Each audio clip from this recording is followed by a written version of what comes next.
What? Oh. Hi, Are guys. we live? Who pressed the button? I pressed the button. I told you guys I was pressing the button. I didn't hear that. Yeah, I went and told you guys. So if I press this button here, that should have given you guys that clue. Oh, you are always supposed to be buttons. How are we supposed to know which button in particular you're talking about? Well, he likes touching buttons. Touching, pressing. No, he likes flicking buttons. Flicking buttons. We'll use buttons as a euphemism. I was just doing that much to do down where Kevin is now. So, flicking buttons, that's all he really can do. But guys, welcome to Around the Rooms Radio Show for December 30th. How are we not even 30 seconds in and we have already gone off the rails? Because that's Around the Ropes for you. Good God. This is not listen. Sophisticated gremlins not even showing up. Didn't even bother. You lied. You sit on a throne of lies. Yeah, well, I hope you go find your dad. He's watching Wheel of Fortune right now. What? But guys, before anybody freaks out, this isn't 2022 Around the Ropes. Oh God, it feels like it. I know it does. Where's Costa when we need him? Oh my God. Oh, Jesus. What about the dude from Psy?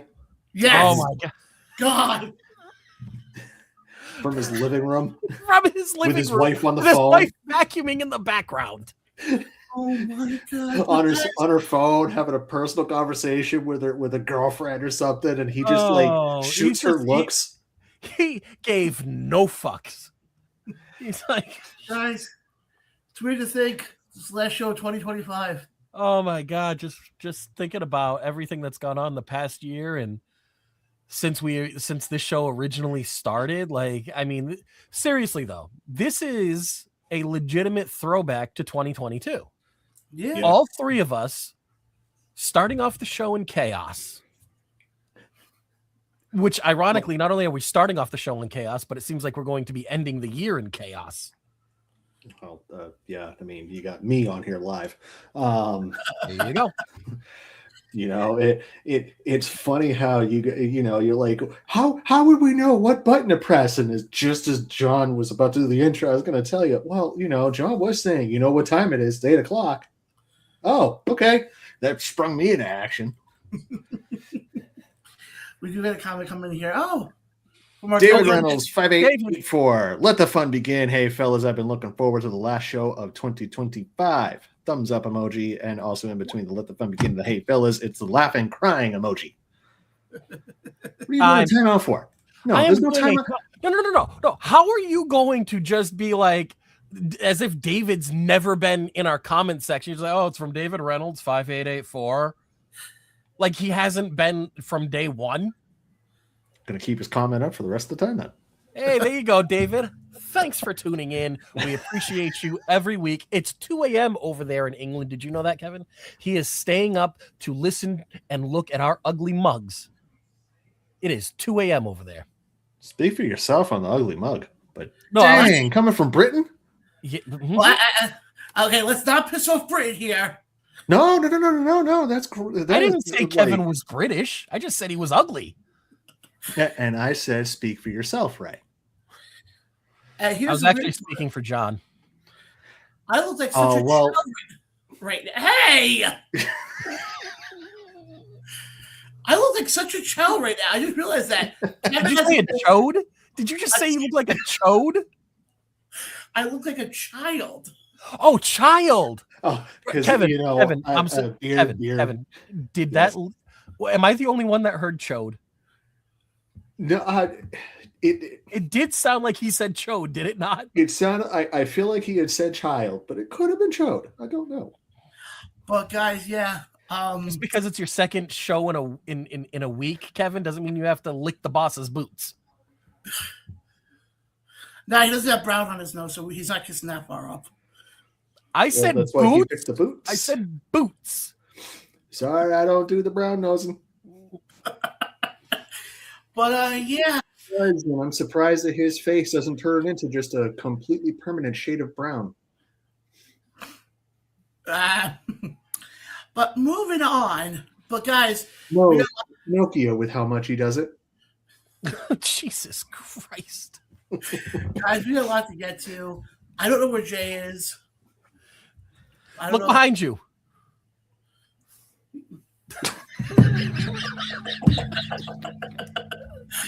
But guys, we got a lot to get to tonight.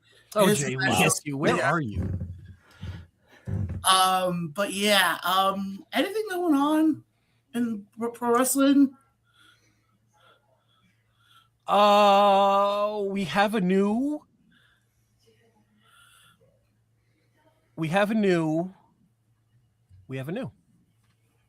car. Well, because what we're gonna do is this. Obviously, I told you guys this beforehand. I'm only gonna be on until about 9:20 tonight. We also should have at some point tonight, don't know what time specifically, a guest actually joined us. And that would be, yes. Let's go to this lovely comment here from, there we go. Yes. I'm going to say this right now. If we actually ever get shirts made and actually like go through with the merchandise, we got to somehow figure out a way to get David some ATR merchandise. First off, we will ship it to him on our dime. Secondly, what about this promo deal? You've been talking about this promo deal, this spiritwear deal for 4 years now. I'm just waiting for a sample hoodie. That's all I'm waiting on. Well, when we start getting money, how about that? I mean, start getting money. Well, why'd you have to go and spoil it like that?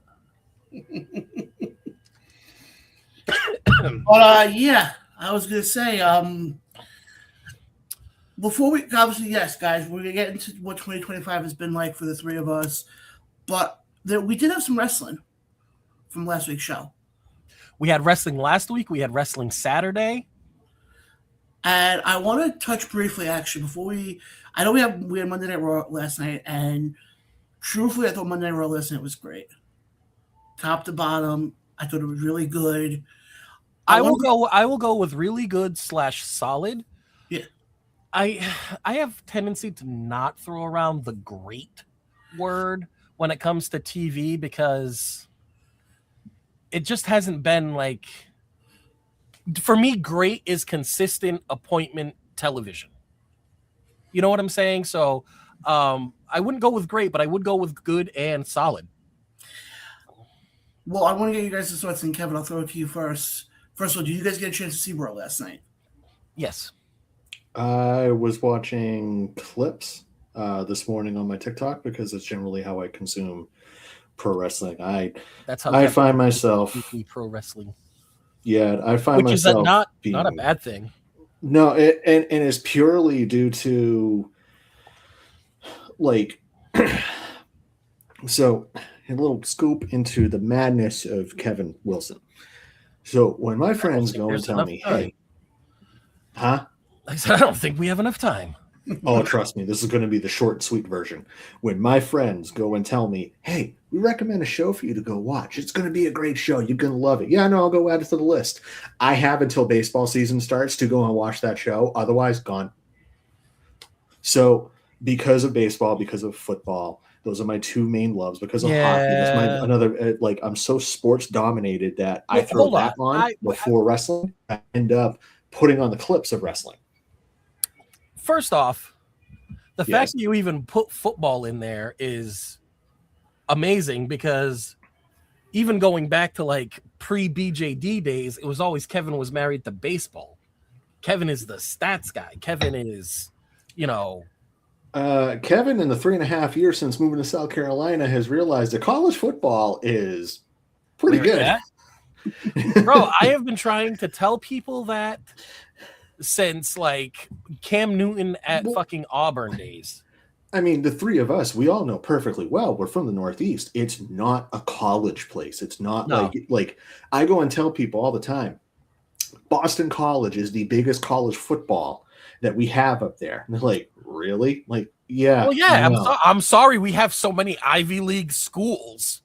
Yeah, we're very much, when it comes to college, it's much more about the education aspect to it versus the sports. It's not like down here where, we know that their education is more on the football field and that they're given an A or a B. As long as you can spell Roll Tide correctly, you'll get a diploma. Okay, how do you want me to spell it? Well, spell it out for me. ROAL. Good enough. Give them a B. There you go. There you go. But no, when it comes to pro wrestling, I there's so many things that just like come into my head. Not first, because I'm a big fan of the stuff and I still watch it, but I find myself gravitating more towards the clips and the TikToks and Instagram reels and all that because I can consume it a little bit faster, and not have to wade through the crap. Oh yeah, no, listen, there's nothing wrong with that. I'm just like, because I mean, if you guys recall, there was a time where that was literally the only way that I was getting. Well, I was going to bring it up just because of the wrestling fatigue that we were all suffering from. Or what I was going to bring up was the 3-hour Raws, where I'm sorry, did you say 3-hour Raws or did you say 3-hour SmackDowns? I mean, 6 of one, half dozen the other. Because it looks like that's where we're going. Yeah, but fortunately, they only do it for like the WrestleMania season, and then after that, all right, we're back to 2. We're sorry. We just said we have to do this. No, evidently, from what I have read, and I could be mistaken, it has happened once, very, very long time ago. SmackDown will be going to 3 hours, like 3 hours. Well, that's also why I think we're going to also get a lot of call-ups coming up. I hope so. I'm watching. Well, yeah. I'm watching Ethan Page versus Muth. That's not right. What are you trying to do? A Dusty impression with a list? I'm watching All Ego Ethan Page, baby, and he is going up against the one and only Muth. You should be wearing his T-shirt if you're going to do that. Fucking love that shirt. Is that the red elbow pad? Nice. That's the red elbow pad. That's the one. The design is still on the Canva. Nice. That's good shit.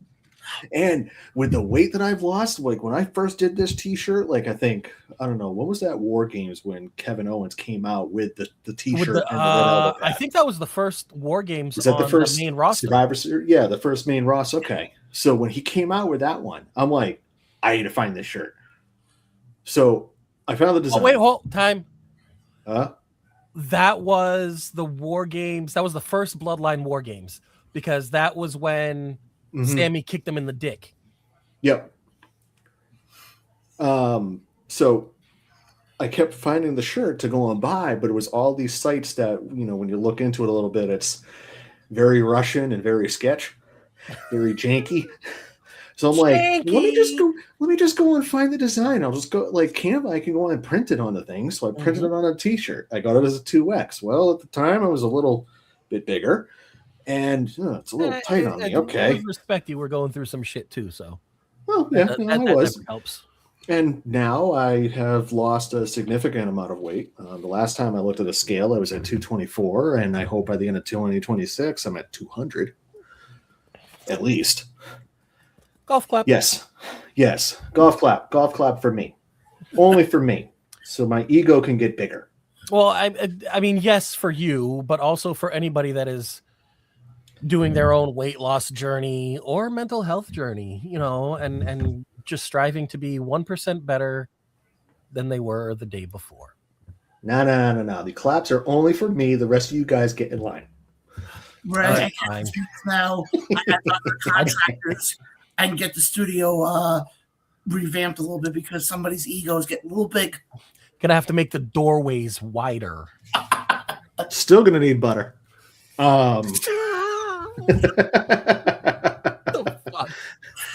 Don't matter how wide these doors are gonna get, I'm still gonna need that butter. I mean, as long as it's not baby oil, right? No baby oil. No baby oil. You want too much baby oil. No, too much people. No people. So David, who has always just been here, been along for the ride, from chaos, the first day of chaos to now, he says, I am all for the 3-hour shows as long as WWE learns from past mistakes and doesn't give us a repeat of constant mass commercial fests. Unfortunately, now more than ever, with them being on streaming services as much as they are, that's what you're going to get because that's how they pay the bills. I mean, or at least recoup money for the stations that have given them the massive amounts of money. Like, just go and look at the ring nowadays, where like every bit of it is like looking at a UFC mat, bro. Where it's just ad. The turnbuckles have ads on them now. Don't the tables have ads on them too? Yeah, the Slim Jim tables. Slim Jim tables, because you got to snap into them. The chairs are going to have ads on them at some point. I didn't put 2 and 2 together with the tables and Slim Jim until somebody said that to me like a month ago, and I was like, "Oh, that makes so much fucking sense now." You know what? It just dawned on you too, didn't it? Yep, it's dawning on me. How's the old saying go for us in Massachusetts? Light dawns over Marblehead. Marblehead. Yep. So anyway, I had to do that R thing. I could tell earlier when I said butter, I was sounding a little more southern. Yeah. You definitely put that non-existent letter in the alphabet on there. So really quickly, NXT Male Superstar of the Year. Who do you think that goes to? Because I'm watching NXT right now, and I know who they selected for that. I'm not going to tell you guys, but if you have 2 brain cells, which we all have more than that collectively, you can figure out who they put for, male, one of the nominees for Male Superstar of the Year are. Who's the nominee? Okay. We can answer that in 1 second because we actually have our guest in the room. We have a guest. We have a guest. There. We have guests. Let me be the one to bring this gentleman in. He doesn't need an introduction, but I'm gonna give him one anyways. Okay, I'm gonna have 3 people now from Massachusetts on the screen. Oh boy, this is gonna get fun. But guys, friend of the show, the guy who next time I get my butt up to Connecticut, up to Enfield, Connecticut, he will be getting my fat head. You guys remember those, right? Oh, jeez. I saw that one downstairs. I'm gonna leave that one alone. Coming to us from Blitzkrieg, friend of the show, the one and only Phil. There we go. Be your guest, John. I want to see that chest. How the fuck you doing, Mr. Blaine? Doing good. It's been a while since we've had you on. It has been a while since you've had me on. I mean, honestly, I'm kind of insulted by that. I have major issues with you. They're trust ones, not just with our intimacy, John, but with the fact that you just don't call anymore. You don't write. I mean, I just don't feel heard. I don't feel safe. And I feel hurt, but I'm here. I'm giving you a second chance on this live episode to just not just woo me, John, but just bring me back into the good graces of your show. Like, nuzzle me in your bosom. You lying sack of shit, John. Right? That's 2 times. You said everything. You said everything was fine. Everything was good. Yep. Phil's just That's off a doing typical his own narcissist thing. right there. That's typical narc behavior. I just want to point that out. I mean, you may have other people fooled, John, but it looks like your co-hosts or your guests understand your true problems. I mean, you can't just flaunt that sex appeal and then just disappear like poof. I can't believe it. You lied to us all this time. Not only did he lie to us, he lied to the ATR Nation. Which is John, even you worse. invited me. You should have expected this. I'm putting you on the clock. I'm essentially being your Chris Hansen right now, but let's hope we don't go through your emails. Whoa. Accusations. Or his Twitter. So what's up, John Boy? How you doing? Happy New Year. Happy New Year. No, I had to get that out real quick, just get that off my chest and onto your beautiful. This is Phil. Safe space. See, honestly, we need more of these, not just in our wrestling community, but in the world. And I mean, John, I can jump on that train. I mean, I'd love to ride a train with you. We know that. I'm here for it. I like the direction the show's going. I've always been a fan of you in general. I mean, you're one of my favorite people in the world. It's not every day that you get to have a friend in wrestling who looks like Patton Oswalt. So I really treasure everything I have with you, and I am definitely here to celebrate you to Ring Out 2025. I'm glad we were able to get you on for this last one. Kevin, Ray, you guys got anything? I mean, listen, Phil, just so you know that everybody that watches the show is behind you. One of our day one followers even says it. The voice of the faithful returns. I am here. You called me. I said, sure. I mean, I wish it was more magical than that, but John doesn't know how to treat a lady. So, all right, we're going to get through this. Hold on. I promised myself I wouldn't cry. Phil, he called you. He said you called begging to be back on the show. Oh, of course. Typical John just saying, I just need my 5 seconds to just share my wonderfulness with the world. But no, John, I wish that were true. But no, he reached out to me, and I, like every jilted lover, looked at the text and was like, should I even respond? It was, I believe you sent me, hold on, let me check, WYD. And this was at 3:15 a.m. John, you heathen. I don't know. You think you know a guy, right? Seriously. Right? No, that's how it felt, man. It was, but it kind of like Griff.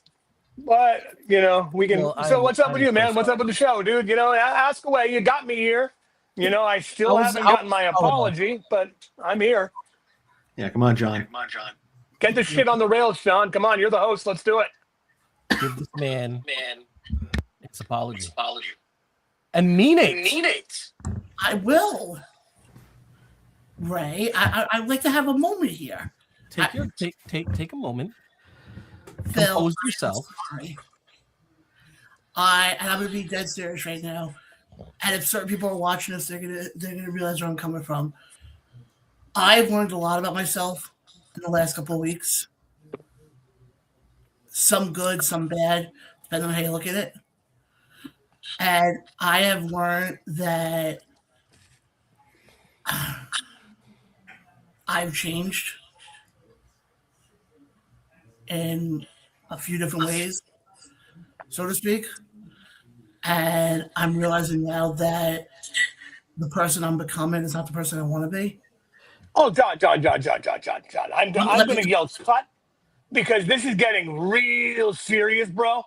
You don't have to apologize to me for nothing, man. I love you. I'm just keeping you on your toes, dude. We're having fun, man. But, if you change this year, that's fantastic. That's awesome. Growth is great. Therapy is great. People are great. Grapes are great. I love green ones. I don't like the purple ones.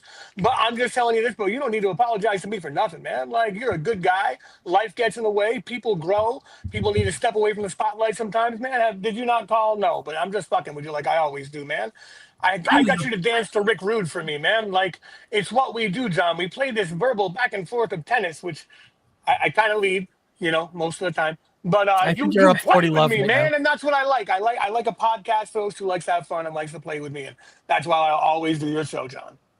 It's only the podcast hosts that play with you that you like?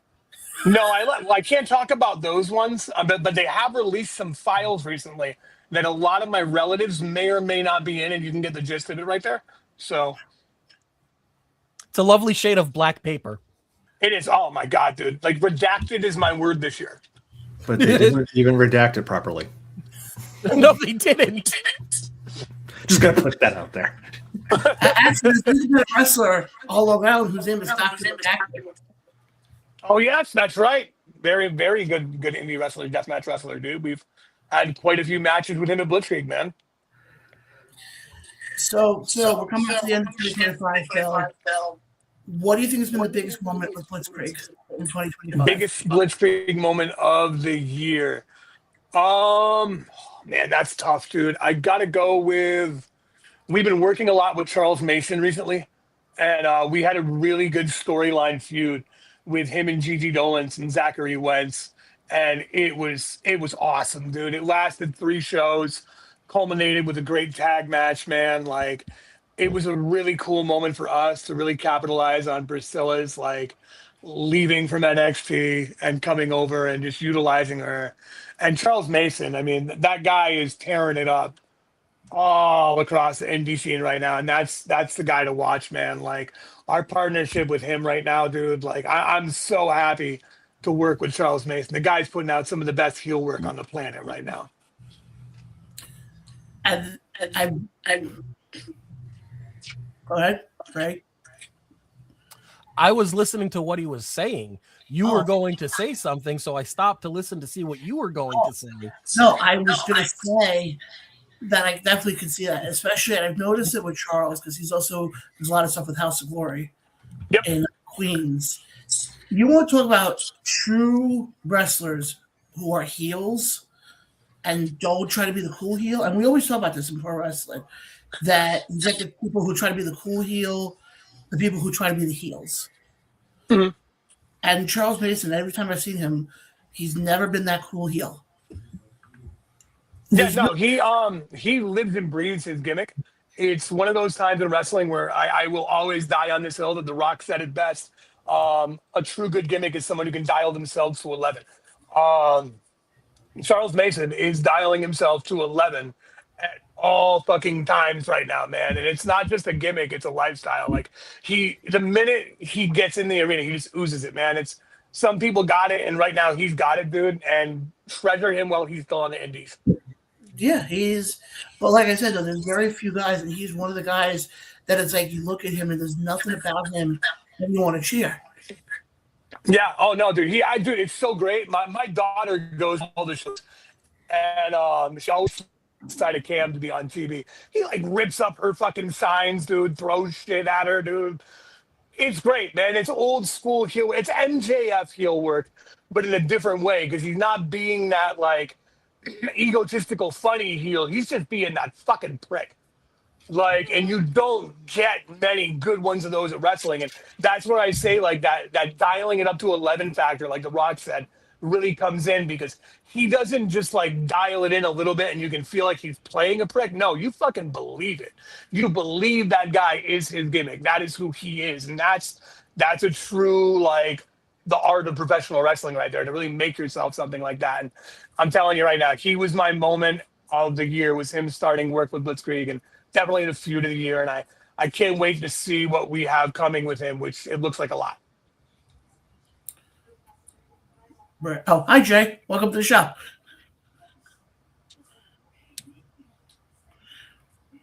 Okay, good. Thanks, Jay. You're muted. You muted yourself. Jay, you're muted. Man, what's going on? You guys hear him, John? I'm like, is this a dog whistle? Like, what the fuck?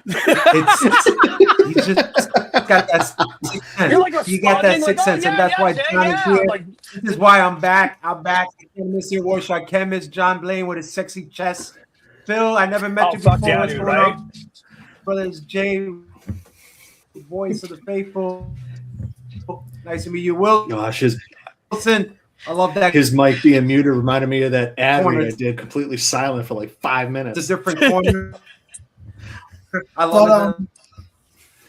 Phil, I mean, Last week. what? I think Jay's trying to have like more conversations out. I think there's a little bit of a technological delay. It's so, and so fine. And now it seems that we are having to. Nope, we're good now, I think. Are we good? Yeah, we're back. This is what happens when you do live radio. Oh, don't do the 6 seconds. But yeah, I've never understood the whole 6-7 crap. It just looks like the cup and balls. Wow. I mean, tell me I'm wrong. Tell me I'm wrong. To me, it looks like they're juggling. To Man, me, if you're it looks handling like balls like that, my God, bro. Well, I mean, maybe it's a gorilla. Who knows? Or Dragon Balls. I don't know. If they're this big, you're definitely dragging balls. Like that's for sure. touche, sir. Yeah, at least they're not in your face. I think they'll be fine. Oh, dude, if they Oh my were, God. you'd know it by the size of those behemoths. My goodness. It's like that episode of South Park with Randy on the beanbag. Hey, John, are you going back there to dance for us, or what's going on, bud? God. Someone cue the music. Oy. So, I am Hey, lost. host, Jay's been muted. It looks like he's in the chat asking to be released. Look at John just holding power over all of us, just like Finally, Right? Jesus. Like an animal in a cage. Jesus. absolutely. Christ. John, look at you. What the hell? Listen, Jay, if you heard how John had treated Phil before Phil came back on the show and aired the laundry, it wouldn't be. Oh. You would not be surprised as to why you were muted. Not at all. Not at all. Around the ropes. Good God. That's us. So, Phil, what are Holy you shit, most John looking Blaine. forward to in the upcoming year for Blitzkrieg? I'm excited about being able to showcase new talent first and foremost. Like, we're fostering a lot of new partnerships with new guys we're working out. We get a lot of great people from Creative Pro that are coming up. Like, I mean, I'm really excited about Azer's new gimmick. I love what he's doing, dude. I think he found his footing. Like, I loved him as Even Stevens. I loved the tag team. It was great. They blew up the indies. But what Azer's doing right now is a solo, bro. He found something that works for him so well. So I'm excited about that. I'm excited for the luau coming up this year, man. Our biggest show. Like, I'm always ready for luau season. The minute the luau is over, I'm thinking about the next one, dude. So I'm expecting big things out of the luau this year. And when's the luau this year? It's either gonna be June or July. I don't know the date yet, but I will get that to you guys eventually when we have it. I know we're taking a break next month. And we're going back in February, and we're going to be in Westfield. And when I have more about that show, I'll definitely give you guys more information because I love sharing it with you guys. And we got to get you back, John. We got to get you back completely, man. Honestly, like, I'd love to see you back at the show. But yeah, man, like at the Jensen Championship, I'm really excited. We have a secondary title right now, and in honor of our former general manager. And it's funny, we named that title for him right before he died without knowing he was going to leave us. So the last match he got to see in the last show that he was at was us crowning the first ever Jensen champion. So that was pretty cool, man. Like, so we lost him right after, and now it lives on as a nice memory of a guy who helped bring Blitzkrieg to what it is today, man. So that was cool. So honoring him, having a secondary title, just watching the ups and downs of some of the storylines right now. Like, we have Sammy Diaz doing a great job as the Blitzkrieg Bedlam champion. We had Andy Brown turn heel with Charles Mason the last show. So there's lots of cool things going on, man. And I continuously say this: if you come to a Blitzkrieg show, we just do things a little bit different than most people, and that's what makes us unique. We are by the underdogs, for the underdogs, and in the underground for the underground, man. It's who we are. Who would you say for 2025 is the breakout star in your mind for Blitzkrieg? That's really tough.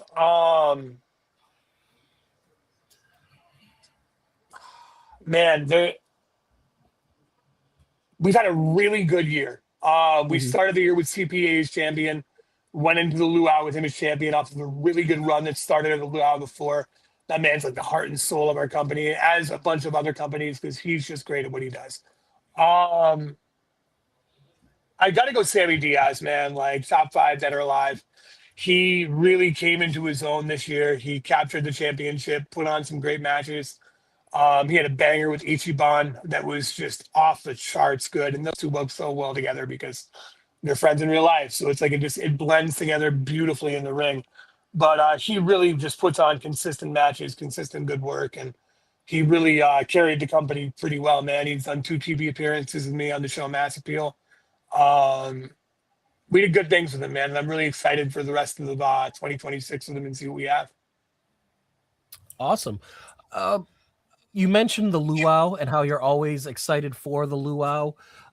What are some other dates coming up in 2026 with, everything that's going on, the crowning of the new title and champion?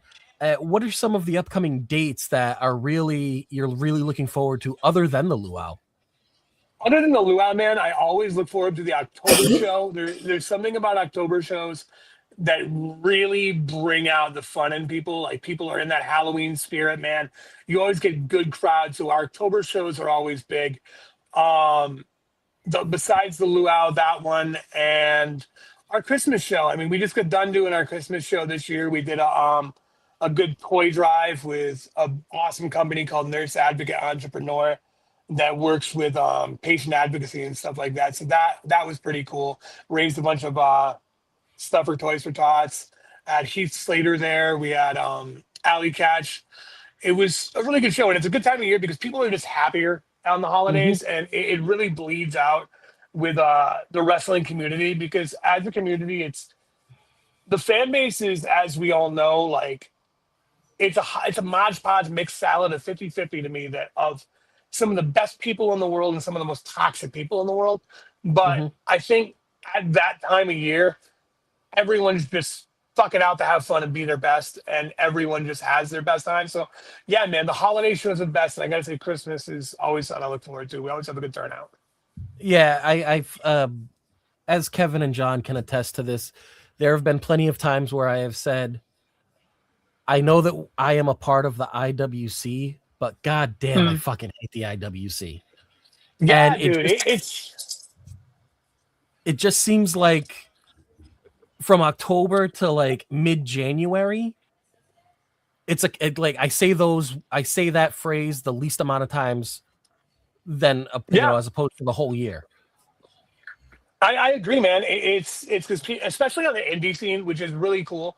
Because I mean, in like the normal scene, like the WWE scene, I always look at like this is the pre-Rumble time where like fans, we don't get a lot of payoffs, we don't get a lot of big surprises. We have like a few good shows here and there, but like the community is pretty quiet because we all know what to expect. We're not expecting any big shifts in the actual wrestling scene. We're not expecting big title changes from WWE. We're not expecting like big moments. We get we get scraps right now until the new storyline starts going into Mania season that way. So it's like having everyone in a good mood during that time. That's awesome, man. Because like when people are getting bad wrestling or negative wrestling or no big payoffs, nothing to talk about, it can bleed into the indies too. So it going into the holiday season, man, is like so perfect.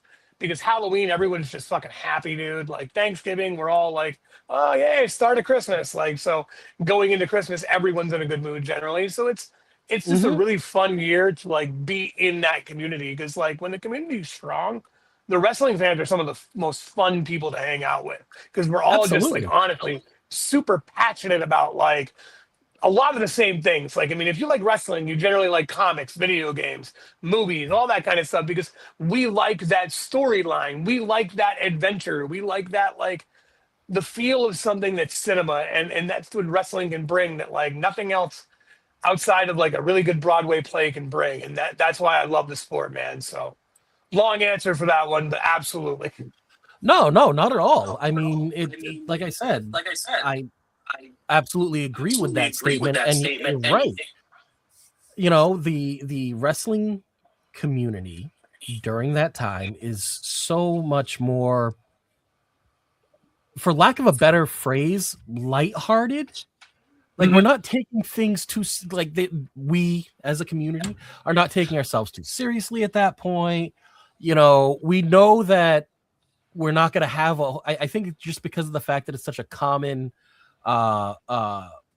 status quo as of late, as far as like WWE, we're not going to get a whole lot of shifting because we know that Royal Rumble season is coming, and then that's going to lead into WrestleMania, and then we're going to have a reset of storylines because WrestleMania is usually where we get all of our big blow-offs, So I think it's kind of an unspoken realization, and I think because of that, wrestling fans are far more easygoing because they don't have to worry about, Rock's changing the main event or this, that, and the third. Pick your situation. I see that is 100% accurate statement.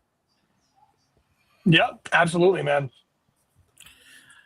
I just to chime in here for a second, I feel like when it's the fall and you're after, I would say, right, going back to what you were saying, I would say it's after SummerSlam is when you could say that really starts, because people don't really take Survivor Series that seriously anymore.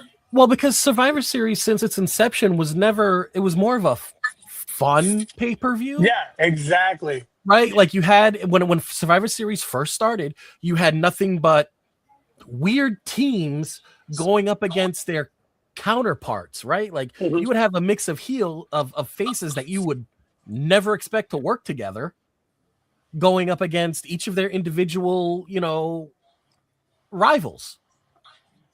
So, it was always like the fun thing to watch. It was never really a serious, it wasn't like a Royal Rumble or a WrestleMania, or you could argue that Elimination Chamber is kind of getting into that status because of the simple fact, like that's where you find out who's going to face the other champions.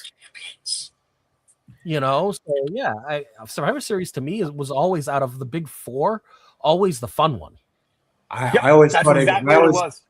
I'm sorry, I want to chime in. I always thought it was disrespectful that it's not treated like that, just for the fact that there's random tag matches 5-on-5, but those were legends that were in those matches, and we got to respect that too. We got to respect Yokozuna. We got to respect British Bulldog. We got to respect Bret Hart.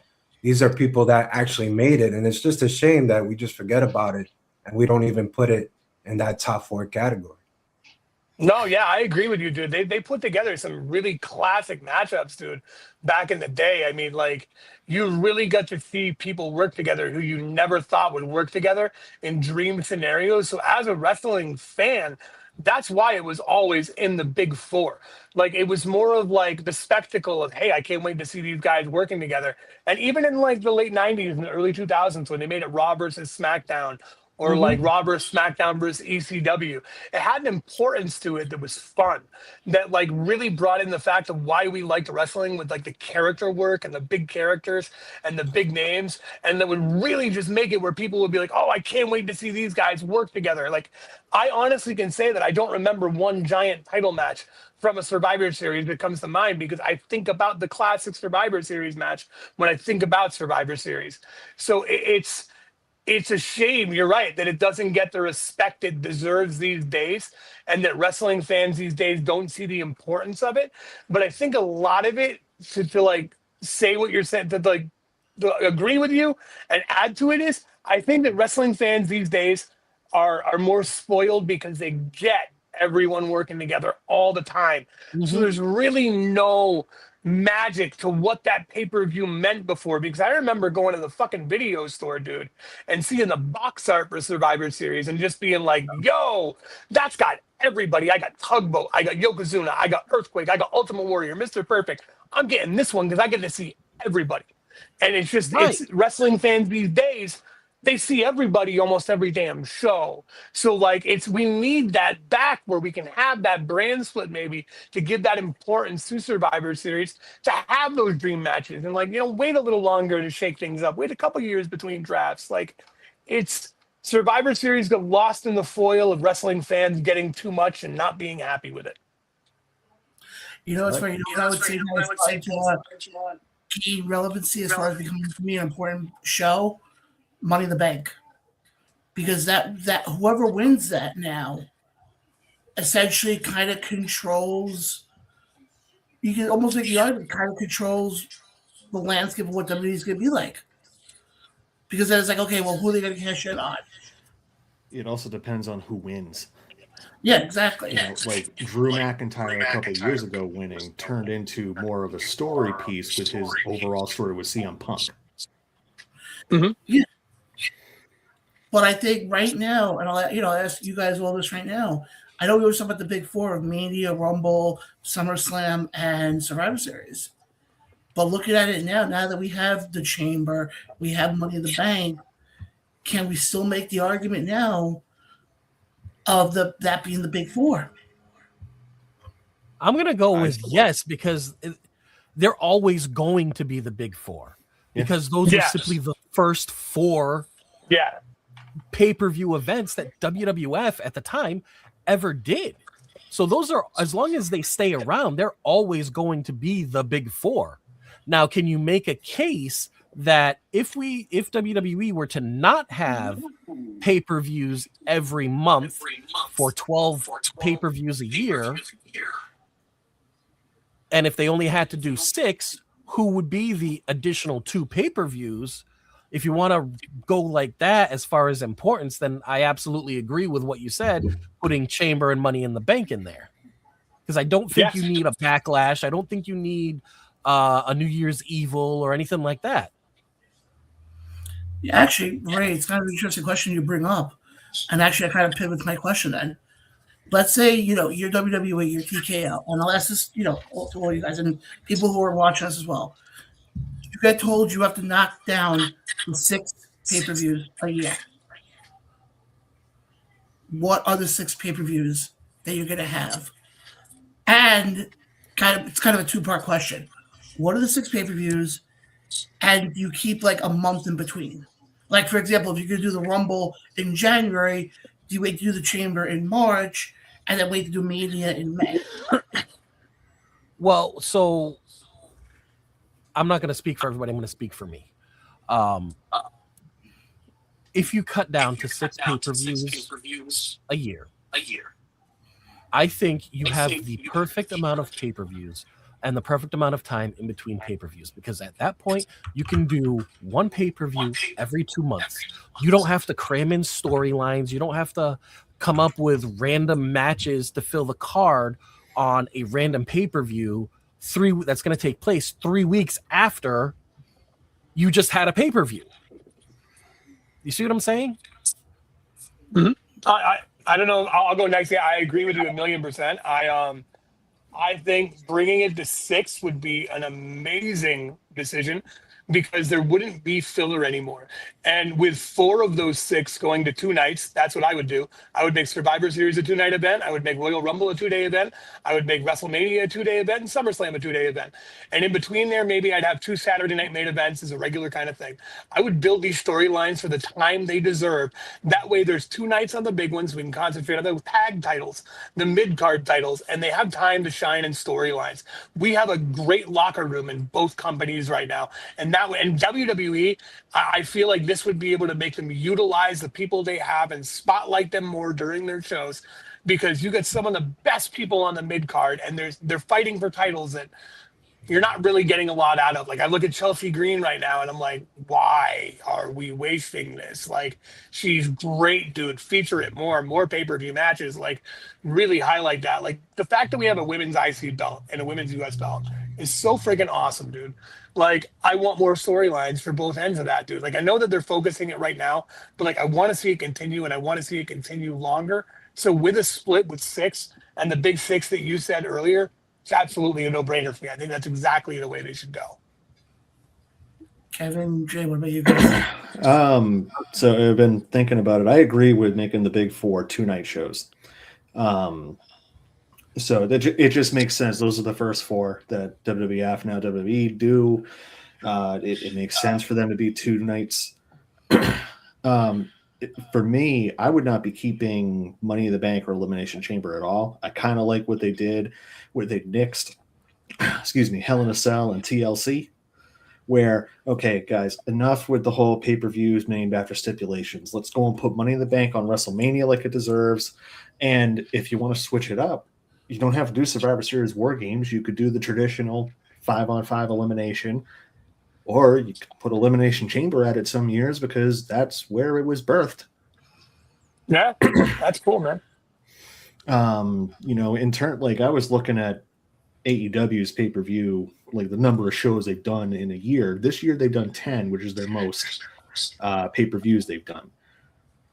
They were really doing well with that 4 to 5 a year. And now that they're at 10, it's like, okay, and now you're kind of getting into the territory we're discussing now. Really think 6 to 8 is probably the ideal number because it gives you enough time between the big ones and also does give you a couple of complimentary shows, and you're not having this fatigue. Yeah, I agree with everything you guys say. I'm just gonna say this. John asked a question. He started with, if you were WWE TKO. Now, if I'm me, I'm gonna add more shows because if I'm doing a certain deal, for example, with the Saudis, I'm going to also want more money from the States as well. So as I got people watching, let's say WrestleMania when it comes, I'm doing a 2-night show there. I want to do a similar production just like WrestleMania and get it in the States, and I could do a 2-night here too. So I feel like they'll just keep adding more than what we're gonna we wish and what we all agree on here. I just think the problem is what you're saying. I just think, to me, if you turn around, yeah. David says here in the comment section, he goes, Money in the Bank and Elimination Chamber should definitely just go back to being used as, yeah. That's the same thing. Hold on, wait, I should say this one quick thing. That's my same issue with Hell in a Cell. Okay, but because here's it lost its like Hell in a Cell to me lost its meaning. Like Money in the Bank. Yeah, and they did. They Chamber, overdid. They overdid. That's my Hell in a opinion. Cell. Where like those should just be stipulations at a show. But I also understand that they do kind of have a big meaning in the scope of WWE versus Hell in a Cell, where we all knew from our youth that was it. That was the blow off. That was the end. That was of our everything. War Games. Yeah. That was the War You're Games. right. And unfortunately, as much as I love watching Mick Foley matches and Undertaker matches, and especially that Hell in the Cell, believe it or not, ruined it. Because ever since that Hell in a Cell, now what happens? You expect somebody to go through the top of the cage. You expect somebody to be thrown off the top. Like it's lost its meaning. It's lost its lesson. I mean, for hell, even in the early SmackDown games, they wrote it into the game that you can put people through the cage and throw them off the cage. Mm-hmm. Yep. It now has become expected. It's lost its luster, which is a fantastic segue for Jay's idea. Essentially, what Jay wants is essentially weekly big money television, because that's what you're left with once the mystique is gone from pay-per-views. No, you're right. That right there, that sentence, the mystique is gone because of the pay-per-views, and you're right. Like I think TKO is looking at it like Jay's saying, because look at that WrestlePalooza. What was it? Fest. What did they call that thing, man? It was WrestlePalooza. WrestlePalooza because it was their first pay-per-view on ESPN. And you look at the record high prices now, and the way that they're treating it is they're not treating this like the wrestling that we grew up and loved. They're treating this like a business. And Vince McMahon was a millionaire who should have been a billionaire in real life. And TKO is running the company now the way in which to make the people who are at the top billionaires, because they're able to charge it using the UFC's pricing scheme. And if they start looking at how we look at pay-per-views the way that you guys are all saying, there's going to be no blow-offs, no excitement to a Hell in a Cell or anything like that anymore, because they're going to use it to draw a crowd any way they can, because it's bringing in so much money, because we're in a boom period, because wrestling is cool again. It's like that thing where like you have a favorite band and then you just like you want to keep them to your chest, and then all of a sudden you see them on like American Idol or like TRL and you're like, oh shit, dude, no, no, no, but you're happy for them at the same time too. That's what wrestling is to me, man. Well, I mean, you brought up a fantastic point, Phil, talking about, they're going the route of TKO and the UFC. What was one of the best things about the UFC? The pay-per-views were so sporadic, right? Yeah. It was like 3 or 4 months, and it's like, oh, wait, we're only at UFC 20? But it was like 6 months ago we saw UFC 19. Right. Yep, absolutely, it was such that was appointment viewing. I remember getting a crew of like 7 or 8 of us together to go to the Charlie Horse to sit there at the bar and watch all of the fights. And it was just a crazy atmosphere. It was the boxing formula, man. You looked at the golden age of boxing in the 80s and 90s. I'll challenge anybody. 80s and 90s were the golden age of boxing, dude, because everything and every pay-per-view fucking mattered. As a wrestling nerd, I'm a wrestling nerd. I'm a fucking boxing nerd, dude. That's my real big passion, dude. And the 80s and 90s, the way that they built those pay-per-views, the champions they had, and the big fight feel. Dude, just look at Holyfield Boat, the 3 fights those guys had, man. Look at the way they stretched that out. Look at, like, Pernell Whitaker, Oscar De La Hoya, dude. Like, Julio Cesar Chavez. Like, we had fucking stars, and they treated them as such by making you wait. Not just for training between the fights and conditioning, but to give it the proper hype of who's going to fight next. You'd have a weekly fight. You'd have, like, every other month you'd have fights on HBO or Showtime. And you'd see the undercard grow, and you'd see who the guys who were coming up would be. But they wouldn't fight a champion for 3-4 fucking years, man. Like, that, it was the glory. And that's how UFC, like, when it first started, like, when it was no weight class, it was fun. But someone was going to fucking die.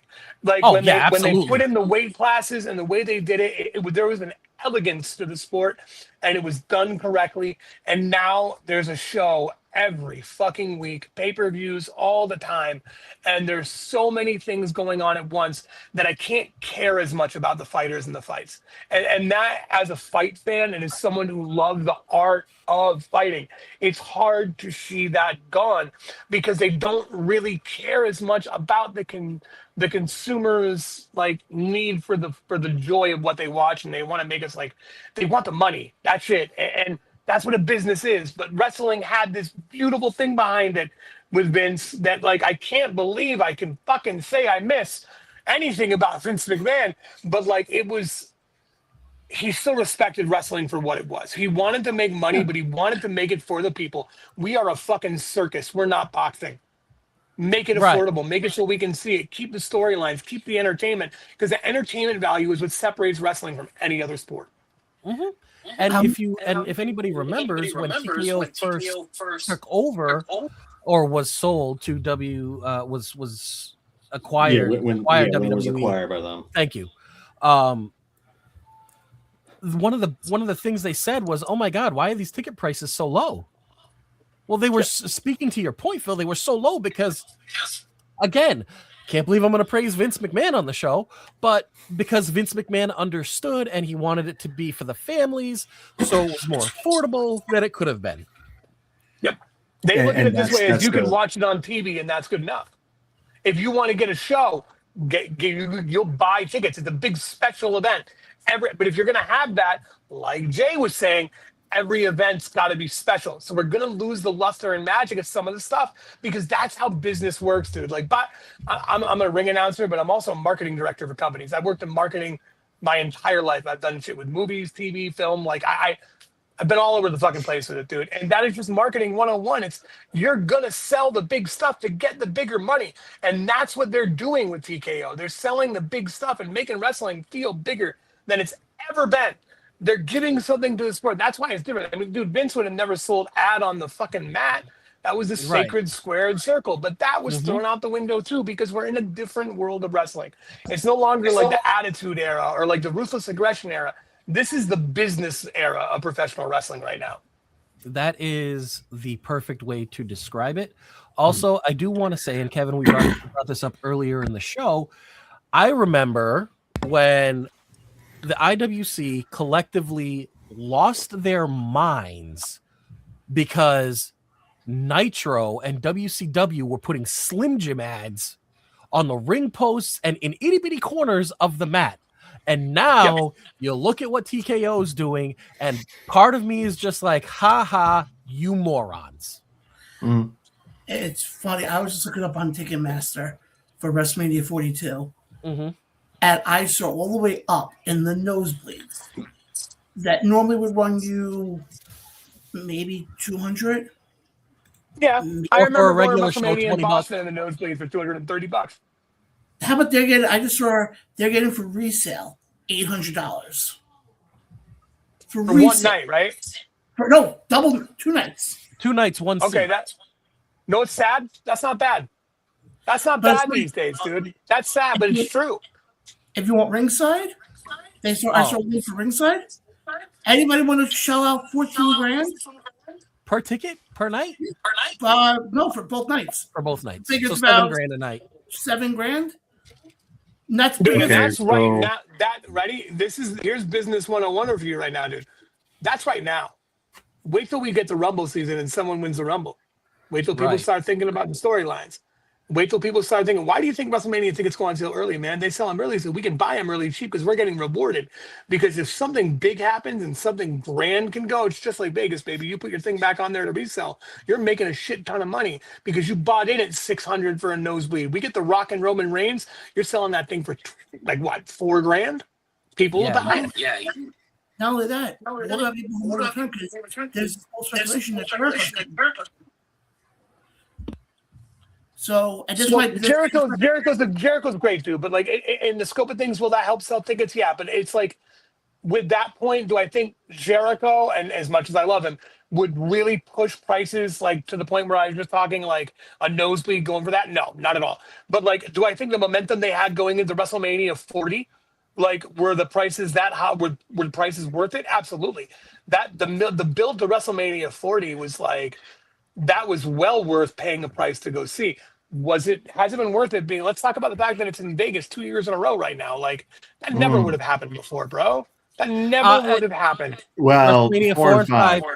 Okay, They were 4 in and 5. one of Trump's since the new casinos era, in you know? Atlantic City. But again, yes, think that, is a it's new era weird. where that is pretty much Yeah. unheard of. Especially And, for like, a I'm doing a length quick- of time. Doing a quick search of like where I currently live in the South, in South Carolina. Charlotte, North Carolina has got a SmackDown coming up in February. The lowest price I could see in the cheap seats, like all the way in the back by the wall, it's $60. But if all of a sudden they say The Rock is going to show up, when that goes on Game Time or one of the other resale apps, That's a 150. it's going to end up being 150, 200 easy. And Oh, yeah, that's in absolutely, the dude. farthest reaches of the Spectrum Center in Charlotte, North Like Carolina. you're sitting with your back against the wall. So if you Yeah. think about it, ready? This also beckons to the whole Ticketmaster protocol thing that was going on with people with the resell, if they're allowed to do that kind of thing, the profiteering and stuff. Look at that. So this is again a perfect example of why WWE is in the business era. They're putting it out where like, yeah, nosebleeds are cheap if you get them right away. You're going to get them right now. And if not, you can make a few bucks and they can make more money on the back end. They'll release more tickets because they have less big of a set now too. Like they made the set smaller. It's more like a house show at Raw now because they're putting more seats down to get more people in there, man. It is the business era, bro. Yeah, no, exactly. And that's what it's becoming now. And it's becoming more of a, you have to really shell out the money.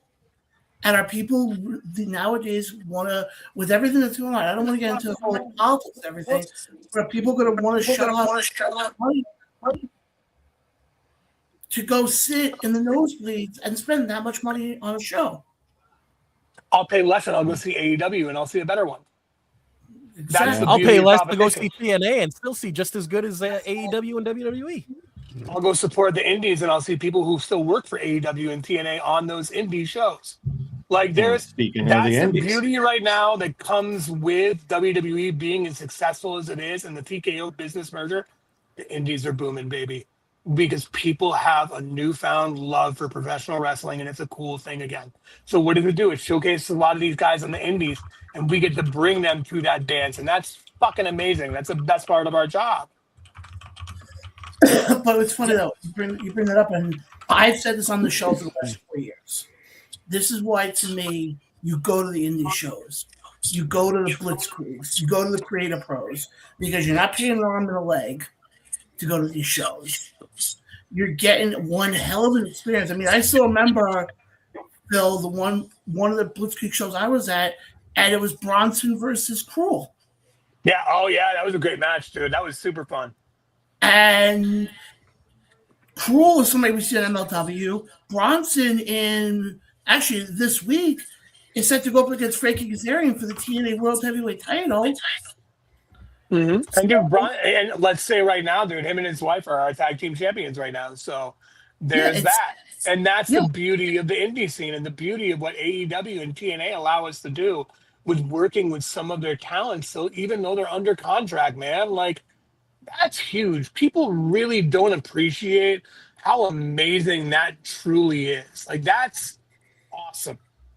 That is giving wrestling to the fans. And that's why I really love those companies. And that's why I really do. I don't want to go into tribalism with wrestling by any means, because I hate it, because I love all of it. But that's why it's more like AEW is for the wrestling fans and WWE is for the casual fan. And the marketed towards like it's a spectacle, it's an event, it's the fucking Marvel Cinematic Universe of wrestling. And that's awesome. But like there's other people that like DC, the grittier like type stories sometimes, like the Batmans. And we have our company for that. And that's cool too, man. It's great that we have so much on our plates, that we have the indies, we have TNA, we have NWA, we have MLW, we have GCW. There's something for everyone right now. And that's to the credibility of how big wrestling is right now. And a lot of that is to do with TKO. Exactly. Guys, I have to, as the host, because I got yelled at before by Phil, so I have to do the right thing here and just introduce who we just brought on screen now. Girlfriend, still getting into this whole crazy wrestling world. Amanda. Hi. And your better half is here. Hello. Hi, how are you? Good. Happy New Year. Yes, Happy New Year to all of you. But Amanda, I wanted to ask you something. Obviously, you're still getting into this whole wrestling crazy world now. What is, somebody who's brand new into all this, what are your thoughts on the whole ticket price thing? I just told you this the other night. What was it, Sunday night? Because we're going to Connecticut this weekend. And he was saying that there's the house show Sunday in Connecticut we were looking at the tickets. They start as of right now, they start at like $76. And that's all the way up in the nosebleeds. And they go all the way to, what was it, 3,000? Something like that. Yeah, that's like 3,000, 4,000 for the floor. And like going down towards the floor. Mm-hmm. And that's the issue. Because see, I remember, and I'm not going to complain ever really about $60 for a balcony seat. They were $25, $30 in the 90s and early 2000s, but whatever. My problem isn't the balcony charge. It's the fact that lower level and floor has become so high priced outside of a pay-per-view that even a house show is getting pay-per-view prices these days for the floor. You used to be able to go to a house show and get a floor ticket for like $130 to $200 and be close to the action and be able to see the guys up close. Now at a house show, with them charging $3,000 for the first few rows on the floor, that isn't making the experience for everyone. That's just giving gutted prices. There's no way in hell anyone should be paying $1,000 for a house show ticket for any seat ever. But also exactly. I would extend that to Monday Night Raw. No, agreed. That's the dark side of experiencing the boom that we're going through right now. Because of WWE being on Netflix, AEW being on HBO Max, TNA being on AMC Plus, in what, 8 days? It's in a few weeks. Yeah, exactly. They start. Yeah. That's the downside, because more supply, more demand, more supply. You maybe make it a little bit more elite. You see what are people willing to pay? If you can have floor seats for $6,000 a pop, and you're still having a sold out floor without having to give any tickets away, then it goes to Phil's statements throughout the entirety of him being here is that it's the business era. That's not just with WWE, like with SmackDown or Raw or any of them. That's also with concerts. Mm-hmm. Oh yeah, that's all Ticketmaster stuff with the resellers. Yeah, absolutely. Yeah, because the artists are doing the same thing. But the problem is, the resellers are always going to be a problem, and that's why, if you really look at it, there should be more stipulations on Ticketmaster for reselling and stuff like that. But that's a whole other topic outside of wrestling. But my problem isn't just that; it's they're setting the base price on sale when they go on sale to the public in the thousands for house shows on floor seats. That's ridiculous. Yeah, there never should be that. If it's a house show, $100, $200 for the floor, first come, first serve. Make it like it was back then. I remember having to go wait in line at Sears, dude, to get my fucking wrestling tickets, man. Like not being able to get them online. I'm showing my fucking age, but like, dude, it's first come, first serve. It shouldn't be that high for a house show ever. No, I remember, and I'm going to show my age here as well. I remember watching Wrestling Challenge, All American Wrestling, Wrestling Superstars, Primetime Wrestling, and they would always have that one commercial before they came back that would list the upcoming house show dates, and it would always say tickets are sold on a first come, first serve basis. Yep, absolutely, man. Absolutely. It's a weird age, dude. It's like you don't really appreciate what it was like until it's gone, like what it was till it's gone, kind of. That's what getting old has taught me, I guess. Like I missed like the ability to go to Blockbuster and pick a movie because it was more of a romantic feeling to it than have everything just at my disposal. It's when you ask, it's like you always gotta watch out what you ask for, man, because once you have it, you'll miss the romanticism of it. I teach my kid one thing always: it's not the trip itself you're gonna miss. It's the fucking buildup. Because once it's over and once you're there, that goes by quick. It's that buildup and that excitement that you're gonna remember more than anything.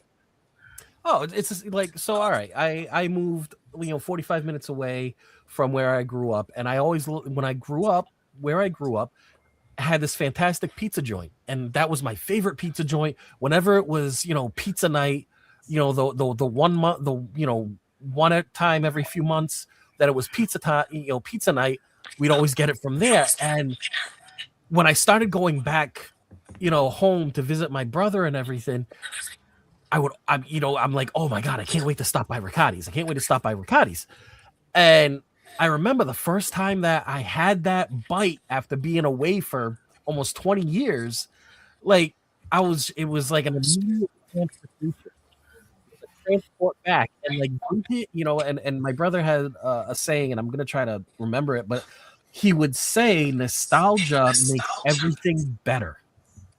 Mm-hmm. Yeah, it does too. It does, man. Like, and that's again goes with like why I like people who like wrestling. It's because we have a romantic heart in general, because we romance something like wrestling, like movies, like comics, like games.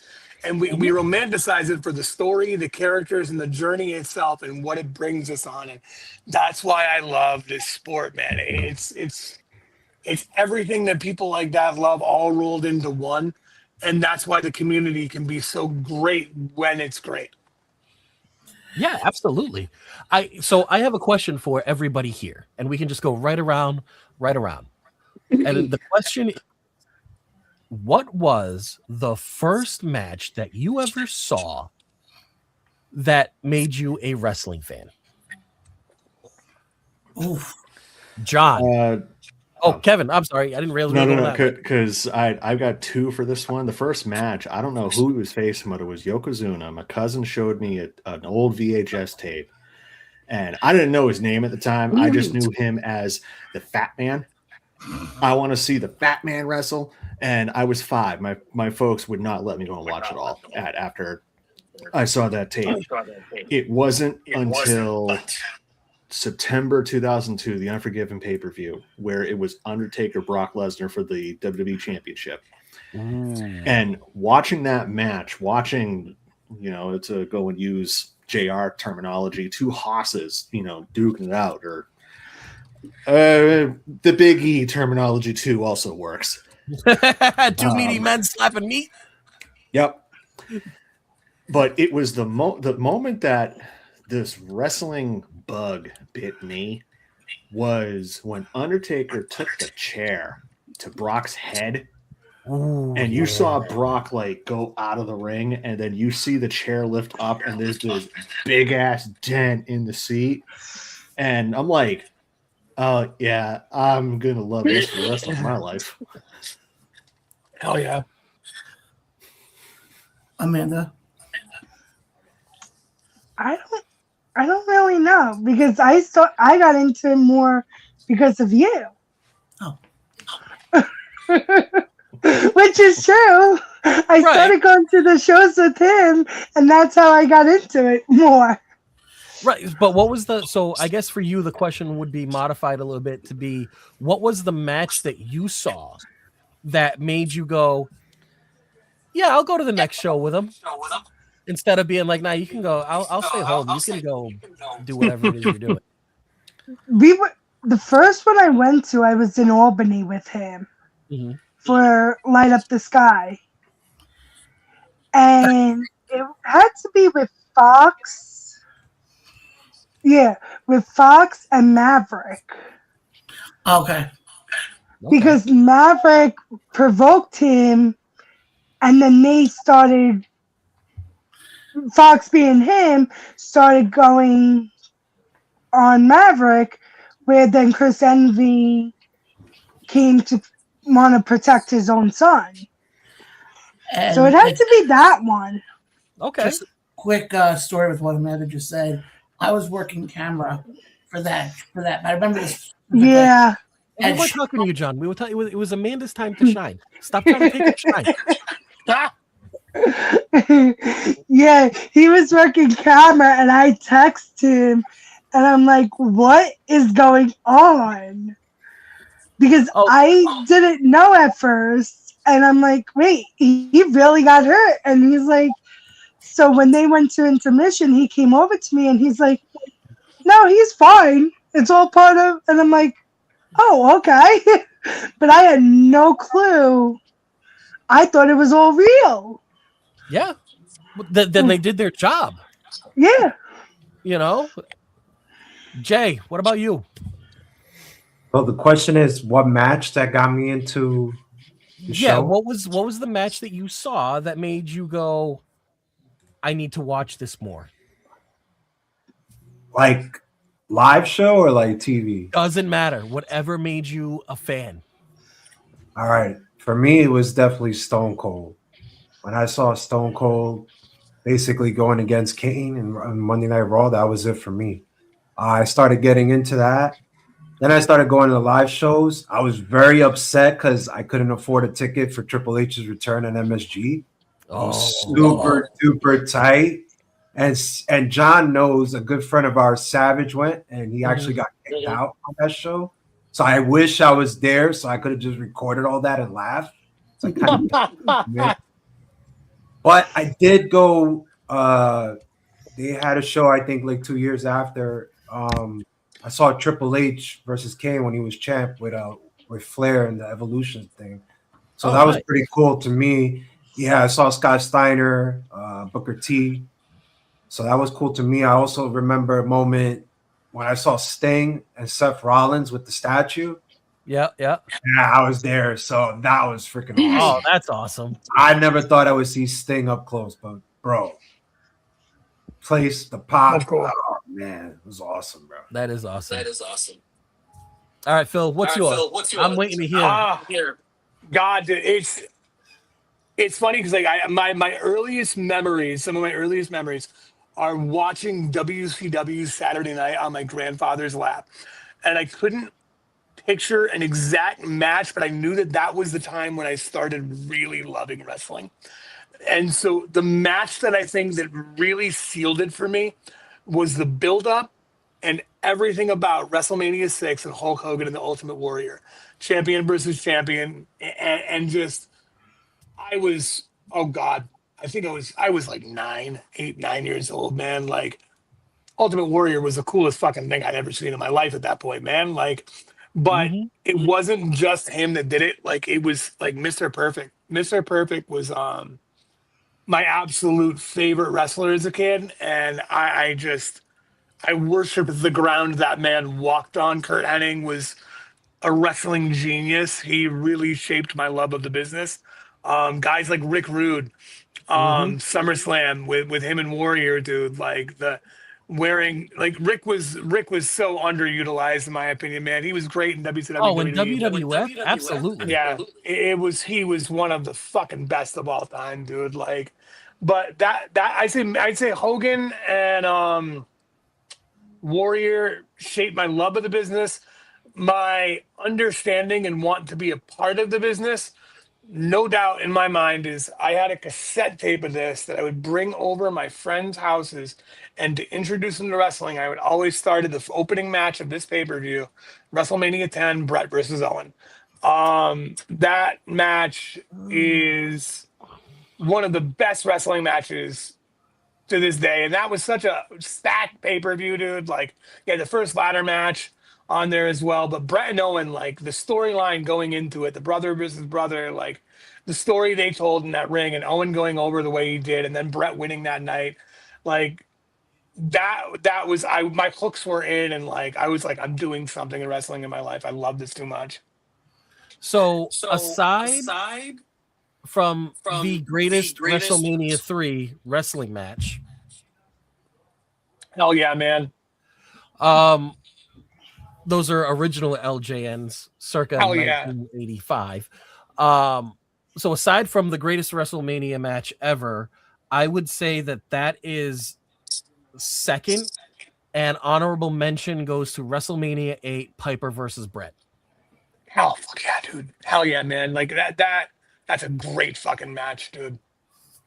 That's a great. Brett was incredible, dude. And what and to go on what Jay said, Steve Austin, like Brett and Austin, like, oh my God, the double turn. What? On, man. Like, when was the last? When other than that match, when have you ever seen a double turn? First of all, and when have you ever seen any turn executed that well?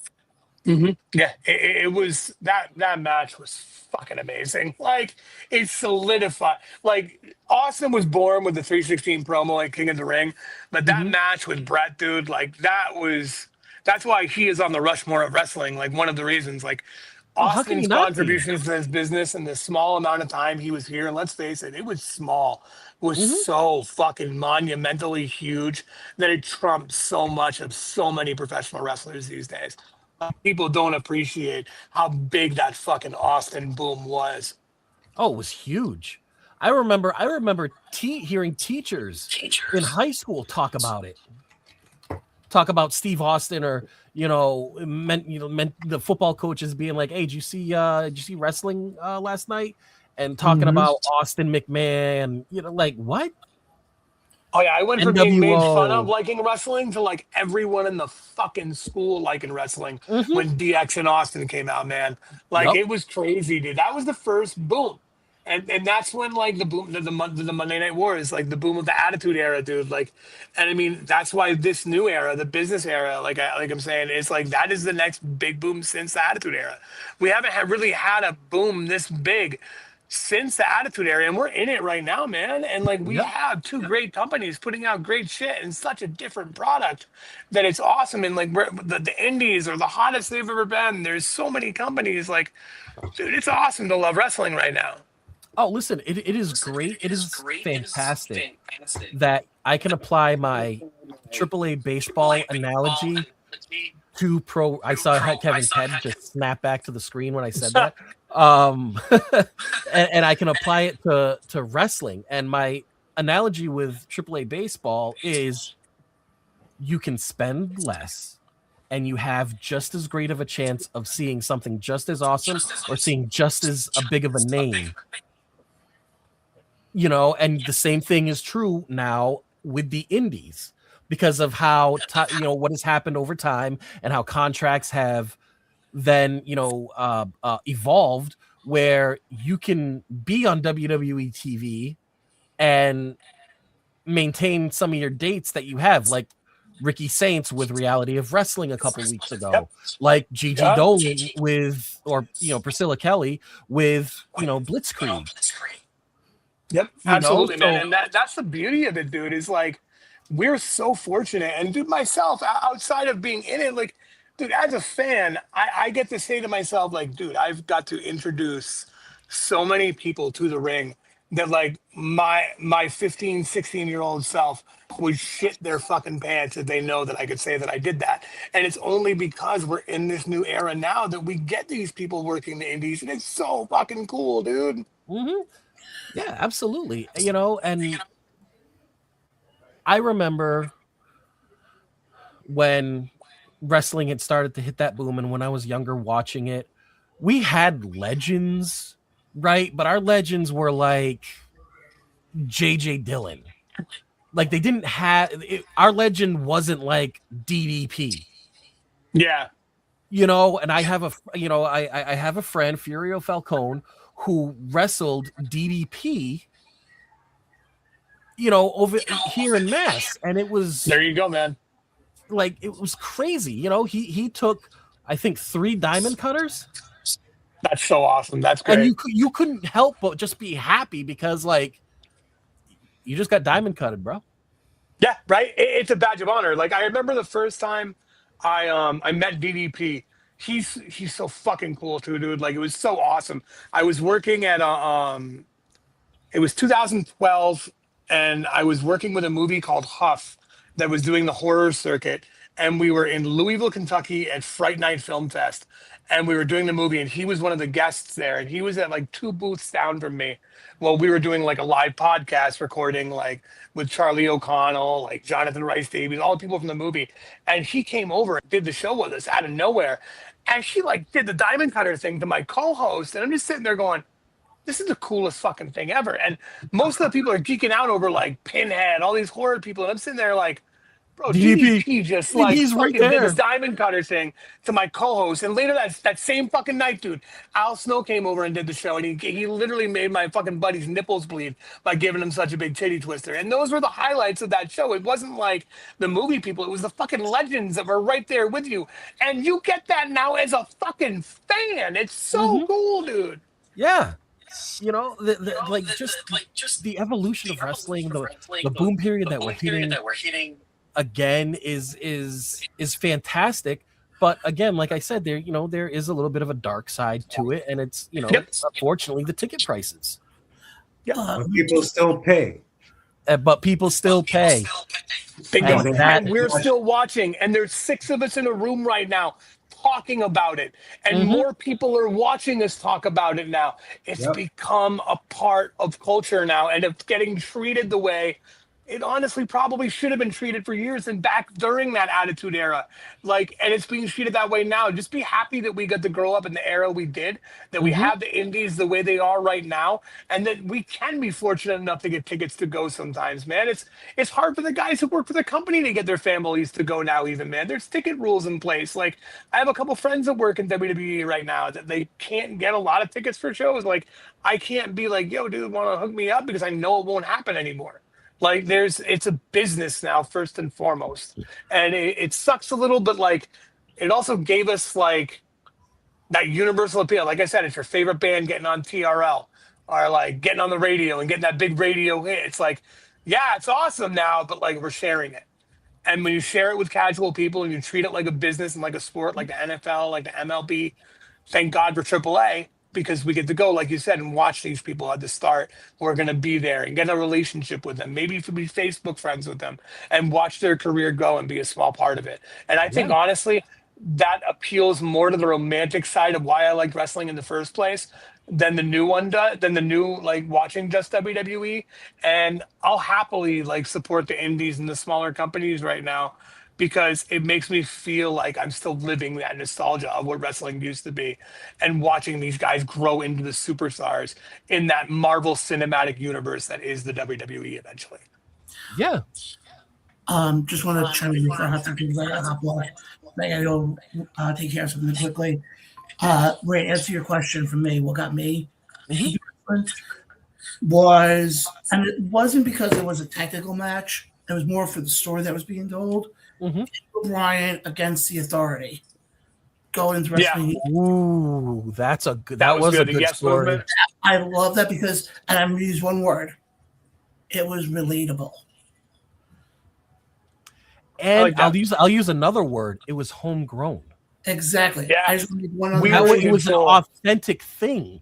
Like people didn't want what they were trying to be given. Exactly. And as another thing here, it actually works out appropriate that Amanda's on here and Phil's on here as well, because I actually have enough to play quickly, and I kind of teased this last week a little bit. And that's right. The announcement. He came on to make the announcement that he was making an announcement this week. Johnny Khan, let's go, buddy. Started in 2026, Around the Ropes will have our first paid sponsor. Hey, that's big time, dude. And the company is called Simple Greens, which is actually a dispensary out here on Long Island. Hey, my friend. It is true. He told me, and I saw everything, so it's very well true. So it wasn't a Dixie Carter announcement. I appreciate that, Amanda. Yeah. So got that. We don't have to put him through a table. No Slim Jim tables. Depending on when the wall is. Well, man, if they need anyone to like give weed to come on the show, by all means, man, I'll volunteer. Well, actually, there is a possibility I could be doing the show from their store. Oh, that's awesome. That's badass, bro. We work with a lot of dispensaries in Blitzkrieg, and it's got its perks, bro. Good for you. That's awesome. And Phil, here's what I mentioned also.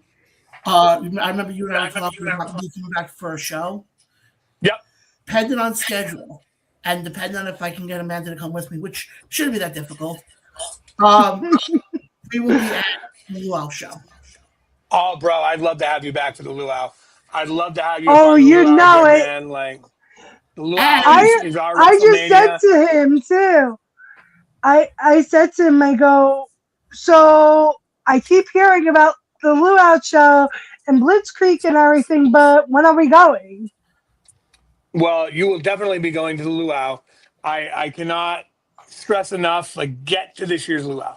Like, it is our WrestleMania. It is our big one. We always have a jam-packed crowd. It's always fun. Like, it's the energy in that room, man. Like, I look forward to it all year long. Like, it's like, for me, like, it's Halloween and it's the Luau. Those are and then Christmas. Those three, I'd say. Those are my three. And it's probably in that order. I like Halloween a lot. What can I say? But it's like, I mean, my yearly trip to Horror Nights, Fright Kingdom, all that shit, that's my favorite thing in the world to do. Like, but the Luau is my favorite work and wrestling thing to do because, like, everyone's just trying to put on the match of the night. The fans are loud. They're drunk. They're high. They're having a great fucking time. The energy bleeds through on the IWTV. I do lots of appearances on, like, the news, podcasts. We hype this show like crazy because it's hypeable for a reason, man. Like, we're in Retromania, the video game, dude. Like, the Luau is a level in Retromania. Like, we debuted that at fucking RetroCon. Like, I mean, I got the poster on my fucking wall they gave us, bro. Like, we got put in a fucking video game because of the Luau. Come to the fucking Luau. Like, the Luau is legendary for a reason, man. Like, I want to see all you motherfuckers there. And we'll be there. And Phil, you give me an idea because John was bets to me. Oh, crap, I forgot. Yeah. So you just gave me an idea for the Hell Luau yeah, show. I like that. Do you know what, John here, Mr. Dispensary, I think the dispensary should know that the first time John Blaine smoked weed was with this guy right here. Yes. Yes. Yes. Yeah, I didn't he know we told were me. having you plug on the show, John. But guys, in all seriousness, like I said, I do gotta hop off because I gotta take care of something. But Phil, I was glad we were able to get you on. We're gonna have you on a lot more come 2026. Don, I appreciate you getting me on. I'd appreciate you more if you'd get me off, but it's always great having you around, dude. Like, I love you, dude. You're fun. You're just a fun guy who loves wrestling, like, and you just have this ability to bring a room together and make it fun, dude. And I appreciate you for that. And I'll always have fun with you. And I will ask this one favor since we're all here. And, it's kind of like a New Year's wish, we'll call it. I want to end my 2025 in a way that we really celebrated you in 2024. I don't know if you remember what I'm talking about, John, but I remember back in 2024, we did a show together where John was like, I wonder what it was like would to be like introduced to the ring. So I gave him his wish and I introduced John to the ring and I made him strip like Rick Rude. And he did it to the Rick Rude theme song. And if you haven't seen it, it is one of the best things I've ever seen in my entire life. So what I would like to do right now for 2025 to go into 2026 is I would like to introduce you to the ring one more time, John. And I already have the wrestlers chosen who I would like to be you to emulate. Phil, So I would love are you to. ready to give me what I want? Phil, I would love to, but unfortunately, I have to go take care of what I have to take care of because we gotta go take care of something quickly. So unfortunately, I gotta put that on hold for right now. You owe me one Val Venus entrance. Okay. How about this? At the luau. Bro, if you're all right, hold the chips. You got 30 more seconds before you go, motherfucker. If you're telling me that you're gonna do it at the luau, bitch, I might try and make that happen on camera. So like we'll talk. Yes, you're at the luau. You're getting a Val Venus, and best believe there'll be a towel, and I will supply the trunks, and there will be nothing else on, John. If you're committing to this at the luau, I will pay for your fucking ticket. I will get the trunks. I will get the fucking towel, and you will Val Venus this motherfucker. Well, I'm going to say this right now. In front of this camera, in front of Kevin, Ray, Jay, Amanda, and the ATR Nation. Hello, ladies. Let's do it. The Big John Boski. The Big John Boski will debut at the luau this year, and it'll happen. And I'm going to get tights for you, John, and you can't back out. I'm not. Okay. Especially I'll make sure he does this it. This will not be right to censor Val Venus. So don't try and pull that shit. This will be original Big Val Boski Val Venus. But in all seriousness, I will say this, Phil. I will be recording it. Absolutely. The world needs to see this. And then I can go and edit it, right? It all I mean, maybe. God, especially Kevin, Ray, and Jay. Like I said these guys before, I appreciate you guys for holding on the fort these last couple of weeks. And the show will continue. And next year, I said this before, and I'll say this again, Road to 5. The Road to 5. Hashtag Road to 5. Road to 5. Guys, I'll see you guys all next year. Happy New Year, Mr. Blaine. Happy New Year, Mr. Blaine. Have a good one. Happy.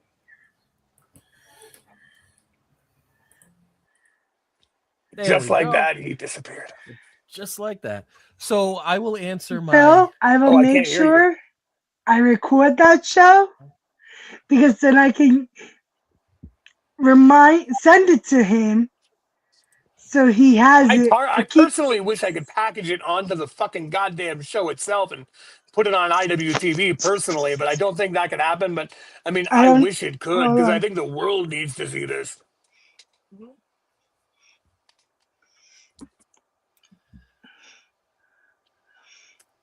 So I can't hear anybody right now. You can't? Hello. Oh. Hello? Can you hear me now? Yep. There we go. So I will answer my own question, which was about the match that got me into wrestling. It was Outback Jack versus Killer Khan. And I was sitting there watching it on TV. I saw Killer Khan green mist Outback Jack, and it terrified me. It absolutely terrified me, and I had been hooked since. So that was the match that got me to be a fan back in 86, I think it was. David over in the UK says, I first became a wrestling fan in 1985 at 5 years old, watching the late British wrestling legends Big Daddy and Giant Haystacks on World of Sport Wrestling. Those are some names. Those are some definite throwback names. It's crazy because Stone Cold really got me into it, but I could have just stopped there and just say, you know what, I'm sticking with WWF and that's it. Mm-hmm. But it made me like want to open more to it. And I started watching WCW, even the bad years, 99 and 1000 and 2000. But listen, 2001 I just started getting, I'm just like you, Ray. Like I would just like research matches from the past, and I got to watch that match you talk about and just play it back. I'm not sure where you'd be able to find it. It was so. You could find anything. I'm sure you can find it. I'm just not sure where you would find it. But yeah, no, it was think about it. 1986, I was 4 or 5-ish.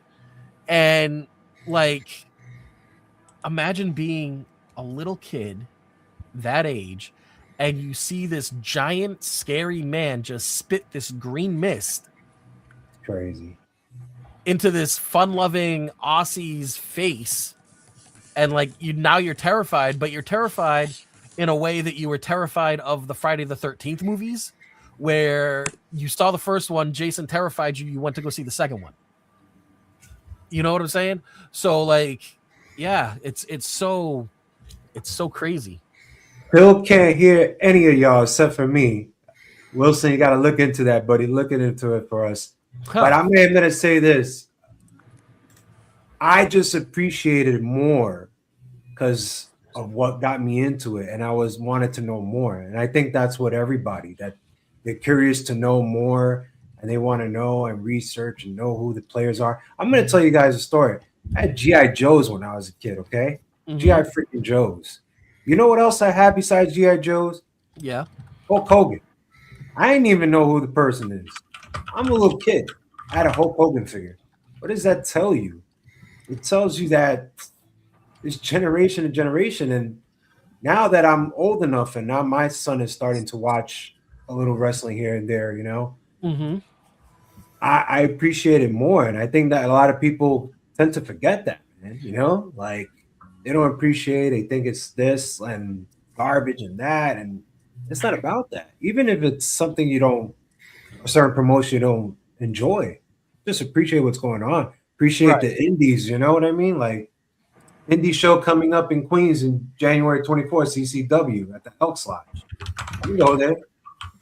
Why? Because I'm a freaking fan. I have that. I have more fun paying for that than I would watching Raw or SmackDown or just going there. It's not gonna do me any justice. It's like I'm gonna go there to see big names. I've seen some of the good ones.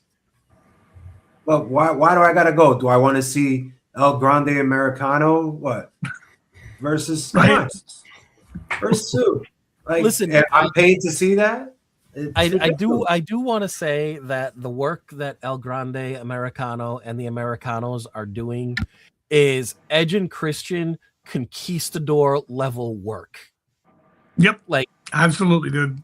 They were given a gimmick that they weren't even supposed to be a part of, you know, because Chad Gable gets hurt, and they have just taken this and run with it. Talk about, you know, such a demotion, but you turn it around. You know what he reminds me of? He reminds me of Damian Sandow. You take him as a stunt double of The Miz, a huge joke, and he makes it into something. I mean, it took a little while, but like, I mean, what got me was the stunts on the outside of the ring. I would just get like the Miz gets hip tossed and like he gets hip tossed by thin air, and he sells it the way the Miz did. It was great. Like I was in my 30s, and I was just like, this is fucking hilarious. This is literally why I started watching wrestling. Now, all right, dude, I gotta bail, guys. I got a early morning and stuff like that, New Year's Eve, but absolutely amazing to meet y'all, dude. Like, you guys are doing awesome, man. I like the show. I like the format. It's killer, man. I hope to see you guys all at the Luau. Open invitation, man. I would love to meet each and every one of you. Chill, get there early. If you smoke herb, I got you covered. Got to get in that mindset, man. Got to have some fun. But yeah, absolutely, man. An absolute honor to be with you guys. I'm super happy. Follow me online, Disney Dad World Instagram, Phil McManus, Voice of the Faithful on Facebook. And big show in February, more to come. I'll be definitely giving you guys updates, man. We appreciate that, Phil. Yeah, Happy New Year. We will see you when that date gets closer, and we will have you on so we can talk about what's going to happen. What can we expect? You know, with Blitzkrieg, we know that we can always expect a fantastic show with killer content, you know, and an amazing vibe. So, Phil, thank you for joining us. Absolutely, man. Thank you. And you have yourself a fantastic new year. And again, thank you for joining us for our last show of 2025. Absolutely, man. Happy New Year to all of you. Go have a great end of 2025, gentlemen. Thank you, sir. Appreciate it. Gentlemen, the last show of the year is winding down. Should we do the quick awards? Should we do the quick awards? I mean, first off, I do want to thank Phil. Phil stayed far longer than he ever needed to. He could have, you know, left after the interview and just it still would have been a good show. But I love it when hosts like Phil, like Bobby Fish, they stay on longer, and just so that we can talk, it gives the ATR Nation the ability to see the person behind the persona. You know, you get to see what they like. I would have never have thought that Phil McManus and myself would, you know, had very similar wrestling tastes and, you know, theories about how and why things are done. Like that's fantastic. And that's kind of what the show is for. And that's what, you know, viewers of the Around the Ropes show and members of the ATR Nation can expect from us in 2026. I know personally in 2026, I have a couple of guests lined up, a couple federations, you know, we've got big things, as MVP says, big things popping, nothing stopping. Right. So with that said, Jay, you wanted to get to the awards. Kevin's saying, awards? What awards? I didn't make any graphics for awards. That's because we shoot from the hip over here. Well, I mean, not that Kevin ever really makes graphics anymore. Neither, you know, it's kind of along the same. It's in the same part of his room as Wilson's Corner. Yeah, it's somewhere over there. It's somewhere over there. He'll find it when he finds it. Not a big deal. All right, so let's go. Do we want to break this down by Kevin's screen is back in Wilson's Corner? Listen, David, it worked last week, but we can't keep saying that just because he is in the corner, he's given us new versions of Wilson's Corner. Don't listen to him. Don't listen to him, David. Don't listen to him. You keep saying that. So listen, do we want to break this down by org, or do we just want to incorporate everybody in the questions? So instead of being like best new male breakout star for 2025 in NXT and AEW, WWE, do we just go male breakout star 2025 and incorporate everybody? Yeah. I think because we have 10 minutes left, we probably need to just kind of encompass it entirely and not just all right, break so it we're going to shotgun it? Shoot. And yeah, we're going to have to shotgun this because, like I said, awards. Okay. Yeah, we're going to Leroy Jenkins these awards. So Leroy Jenkins. At least I got some chicken. Jenkins.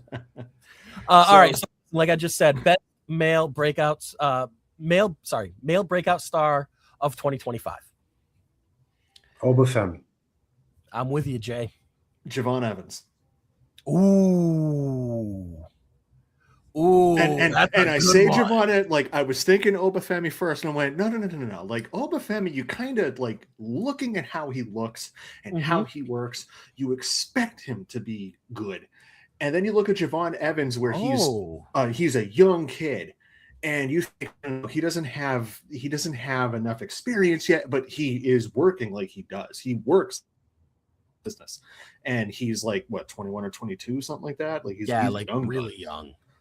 So like no, Javon Evans, and he has like absolutely floored me. And if I had to give like 3, Javon Evans wins, Obafemi, and then Kyle Fletcher in AEW.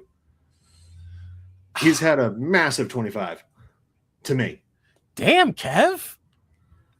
He came out with He came out swinging, bro. Okay. Sophisticated chaos finally showed up. Seriously. The Javon Evans fans like me.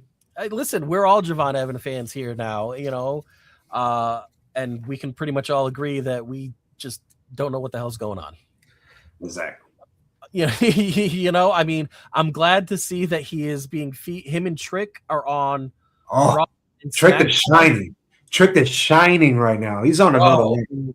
They've got that man. Man just talking, and the crowd is popping for him.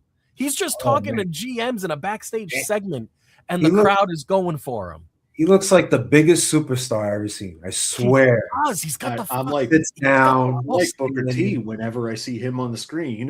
Pop that Trick. Pop that Trick. Oh yeah.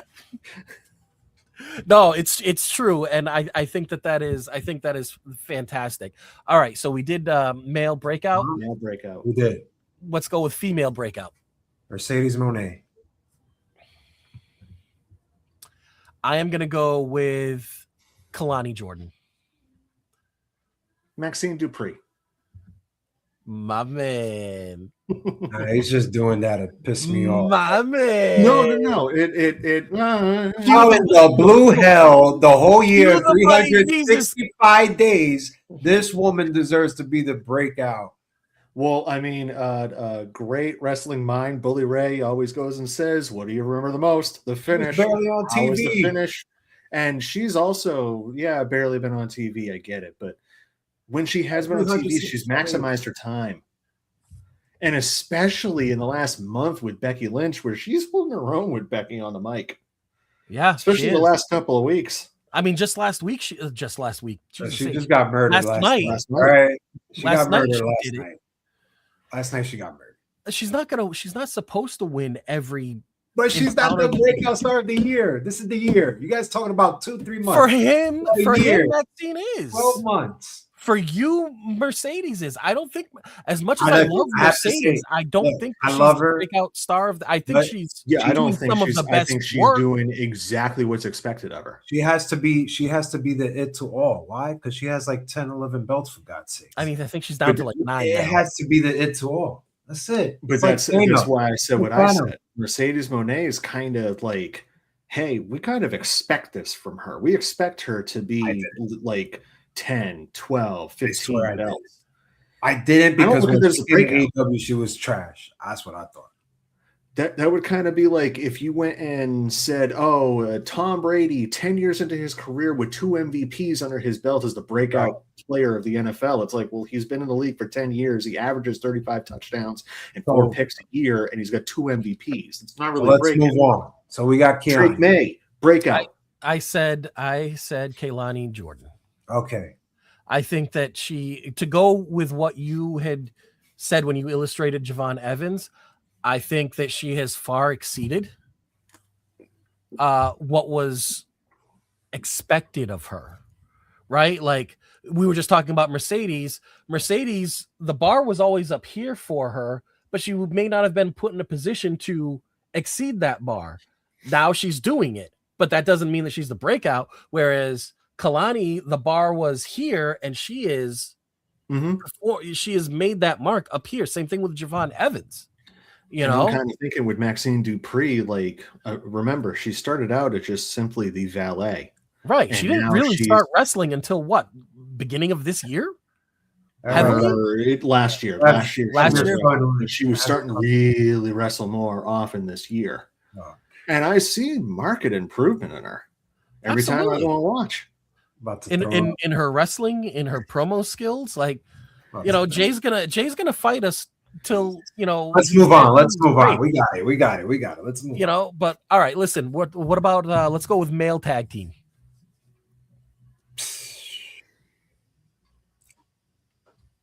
I'm gonna say none. I don't think there was across all. I have to say, because I think across all booking was bad. But if you want me to pick a team, I'll pick the Young Bucks. Yeah, I was going to say the Bucks too, because the story that they did where they ran out of money, exactly, and like their slow redemption arc with Kenny was a thing of beauty. And I've never been a big fan of the Bucks. I never understood the gimmick. I never understood any of it. I just kind of looked at them as, oh, cool, kick. Thigh slap. Super kick party. Okay, but this year changed my opinion on those guys. Yeah, no, they did, and that was one of my biggest. Again, that was also one of my biggest gripes with the Bucks was there was no character development. Right? It was always we're the Bucks, super kick party. We work with our friends, we win. Whereas with and I agree with you. That's why I'm saying the Bucks as well. But with this year, it was actual character work, and it was believable character work. It was very much. And I try not to compare storylines, but like we've always said, everything in wrestling has already been done. And the last time we saw that down on their luck gimmick, it was Bad Luck Corbin, who took it and ran and did such great character work with it. That he even made Happy Corbin. They had to make Happy Corbin. Happy Corbin worked. I liked Happy Corbin. He didn't have the mustard shirt stains anymore. Like it was great. You could clearly tell that like he's not getting those weekly haircuts. Keep them shaved down. You could see like the pattern showing up, the George Costanza type look. Yeah. Like it was great. The beard was unkempt. He just was like, it was he's very similar things. I say this with all of the respect and love for pro wrestling in my heart. What Corbin did in that span and what the Bucks, adjacently did is very reminiscent of, you remember when Brock turned on Heyman and he did that sit down with Renee and he legitimately looked like he hadn't slept in days. He hadn't shaved. Like he looked like he was going to break down in tears at any moment. Did the same thing with the after WrestleMania 40, leading up into telling Solo Sikoa, "You are not my tribal chief." He was doing the same stuff. Yeah. Like Paul is like, some of the stories you've heard about him are a little really. But no, he's a genius when it comes to wrestling and like the acting part of it and like getting people to believe. Without getting a doubt. People to like to sink their teeth in. It's one of the things I love about pro wrestling is, like I said last week. Look, we watch a program where the revenge you seek on a person who did you wrong is not to call the police because they committed a felony by burning you alive in an interview. No, it's to challenge you to a wrestling match. And also maybe in some cases burn you during an interview, Kane. Yes. Or, you go and run somebody over with your car and you try to figure out who it was. And then you find out it was one of your cousins. He did it. I did it for the Rock. I did it for the people. Shut up, you tongue faggy. What's that? All right, so we did tag team, but we did male tag team. The flip of that is the female tag team. Oof. Yeah, I'm gonna go. I will go. Alexa. See, I was gonna go with Sol Ruka and Zarya. That's another good choice too. I went with Charlotte Alexa because it was the whole strange bedfellows that actually turned out to we're not so strange after all. Right, which yes, and but at the same time, being a Charlotte away from the women's championship, which is good. Also, yes. But this is why I didn't pick it, because for me, being a wrestling fan as long as I have been, I knew that that's what was going to be the end result, right? We were going to have them be a very strong tag team. Whereas with Zarya and Sol Ruka, it was like, again, it was the Kalani Jordan, Javon Evans thing. Like, here's the bar, here you guys are. You know, like you're over. I don't want to say overperforming because it means it has kind of a negative connotation in this, you know, context with professional wrestling. But I mean, that's what they were doing. They outshined, you know, their bar. Jay, what do you got? I'm gonna say who I thought had a good run was Liv Morgan and Raquel Rodriguez. I think they did some tremendous work in the beginning of the year until they lost it. I thought they did a hell of work, and they had the belts again. So they lost it and then they got it back. So I thought they were kind of like the tag team of the year. I know Charlotte, and I didn't put Bliss there because they're just sort of new to me, even though they were champs. But yeah, I'm gonna pick Liv and Raquel. Okay. I like that. Mm-hmm. All right. So we're down to the last two big ones. Female superstar of the year. Liv Morgan. Okay. Apart from the injury. Mm-hmm. And wait. No, sorry. No, why am I saying Liv Morgan? No, it's Stephanie Vaquer. Okay, that's a good one. Stephanie Vaquer. I was gonna stump for Liv Morgan because I like her. I always have. You know, Liv had a fantastic year storyline wise with Dom, with the Judgment Day, with Roxanne, with Raquel, Finn. The injury kind of threw a little bit towards the wayside for her, but she's still Liv. Mm-hmm. But the breakout of Stephanie Vaquer, because it was months and she was on the main roster, and it was weeks and she's winning the women's championship. And I mean, I'm sorry, I'm going to speak for all the single males and some of the single females, if you have that persuasion. Booker T, again, bringing him up.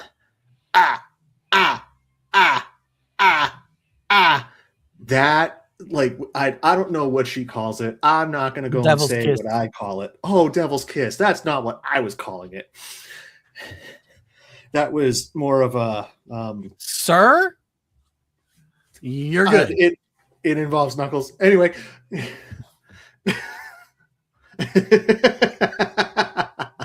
And we're back to off the rails. I was going to say Masha Slamovich because up until her recent issues, I feel that she was really she was really fuck you, Kevin. She was really evolving and, you know, putting the work in that I think she would have been noticed and picked up by one of the larger federations. And I would like to say I am not solely picking Stephanie Vaquer off of one move or looks or anything like that, but the fact that, like, when it comes to looks, she's got the look. Yeah, she is a very full, well-rounded package. Oh, she's got moxie, she's got charisma.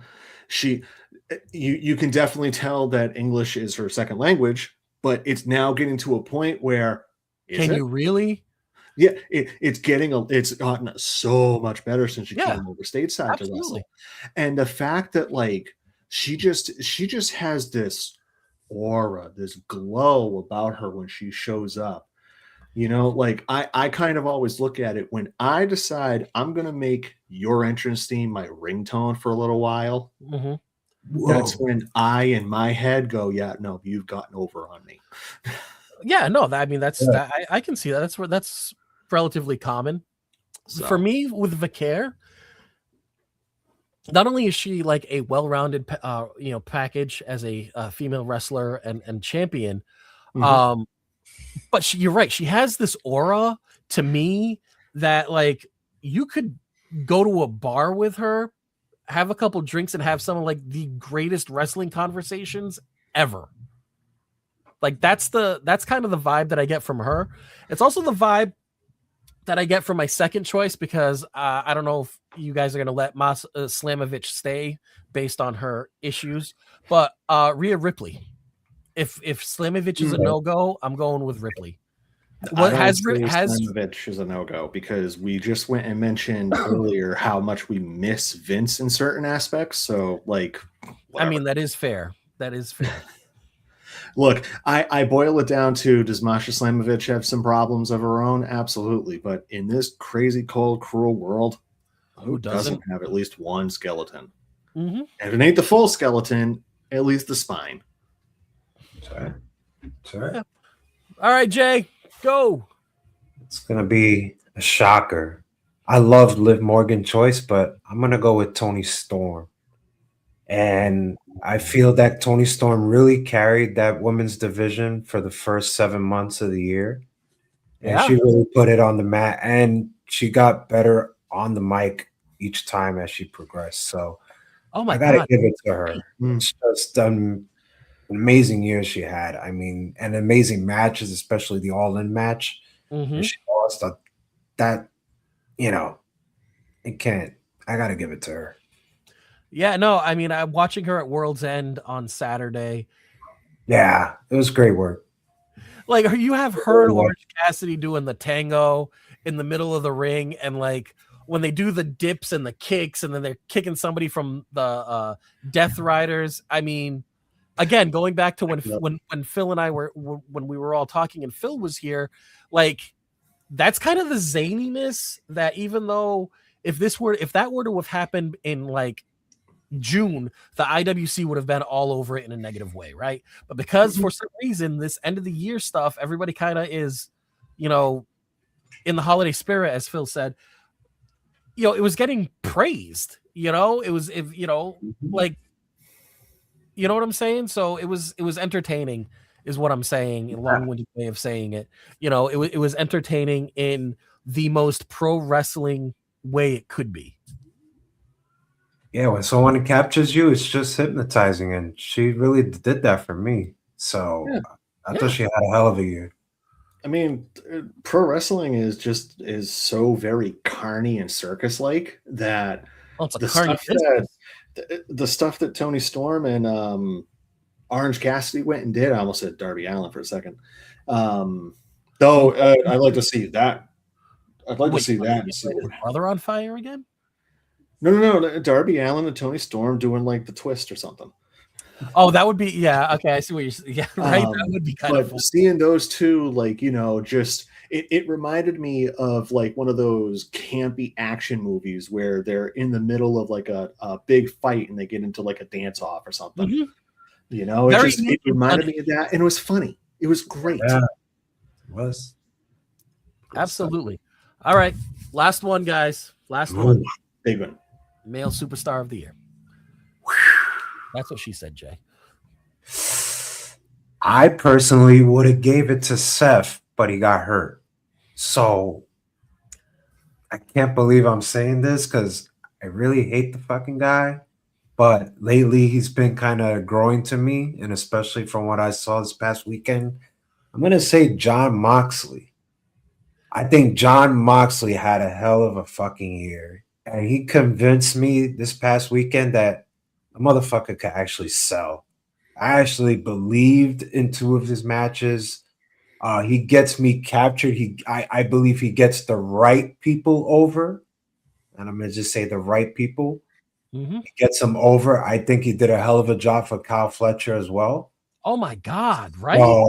Yeah. And I love the cheap shot at the end by Kyle. So, I mean, this guy, if you put him, he's not a face or a heel. He's just a guy. He's there to do his fucking job. He's in that Austin kind of great. Yeah, and he's kind of growing to me the last 2 months. So, yeah, I can't believe I'm fucking saying it. I'm gonna say Jon Moxley. Who can forget Adam Page and Moxley? No, biggest turn of AEW. You're absolutely right. I mean, and honestly, Jay, I'm very shocked that you went with Moxley. I can't believe it. But yeah, I'm going with John. I'm going with Breaker. The work that Braun Breaker has done the last few months, like, I wasn't sure if he was getting the spot because of who he was or because of what he could do. And week after week, he has proven that it is because of what he can do. I used to think that he stumbled on the mic and was more Scott Steiner on the mic than anything. And it's proving out that he is the perfect mix of both of them. He can be Scott Steiner funny when he needs to be, but he can also be Steiner Brothers serious, which is what we saw in the promo between him and Punk last night. So I especially loved his line, the Lamar Jackson line that he said. Right. What did he say when you were on the Indies? I was sharing the field with Lamar Jackson. We ain't the same, bro. Love his intensity. Every sentence. I think that's it. I think we've had so much of the calm, like champion Jericho, like, because he was one of the first of the modern era to bring that whole look back, right? Like, you're the champion, you come out in the suit and the tie, and you speak slowly and concisely. And I think we've had so much of that to have somebody like Braun, who is essentially full tilt, full time, it's kind of refreshing. And it's like, oh, okay. Like, what the fuck is this crazy asshole going to do now? Like, you have that kind of, what's he going to do now thing. So for me, Braun Breaker. Choice.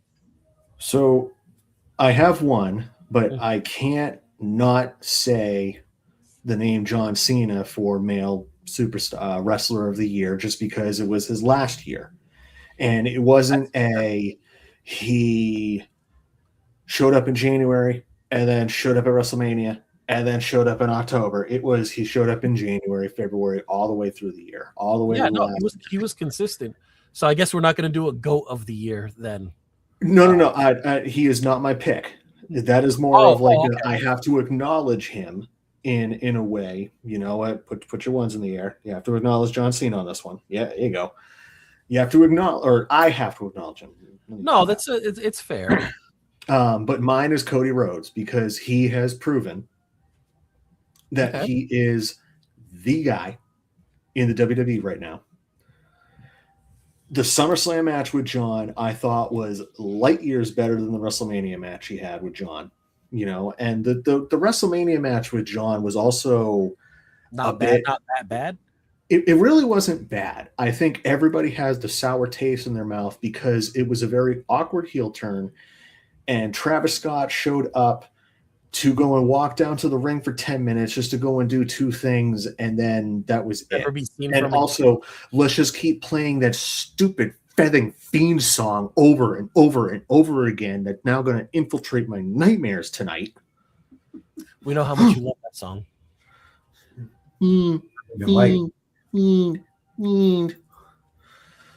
Clip that one. So what you're saying is, for you, Cody Rhodes truly lived the QB1 moniker.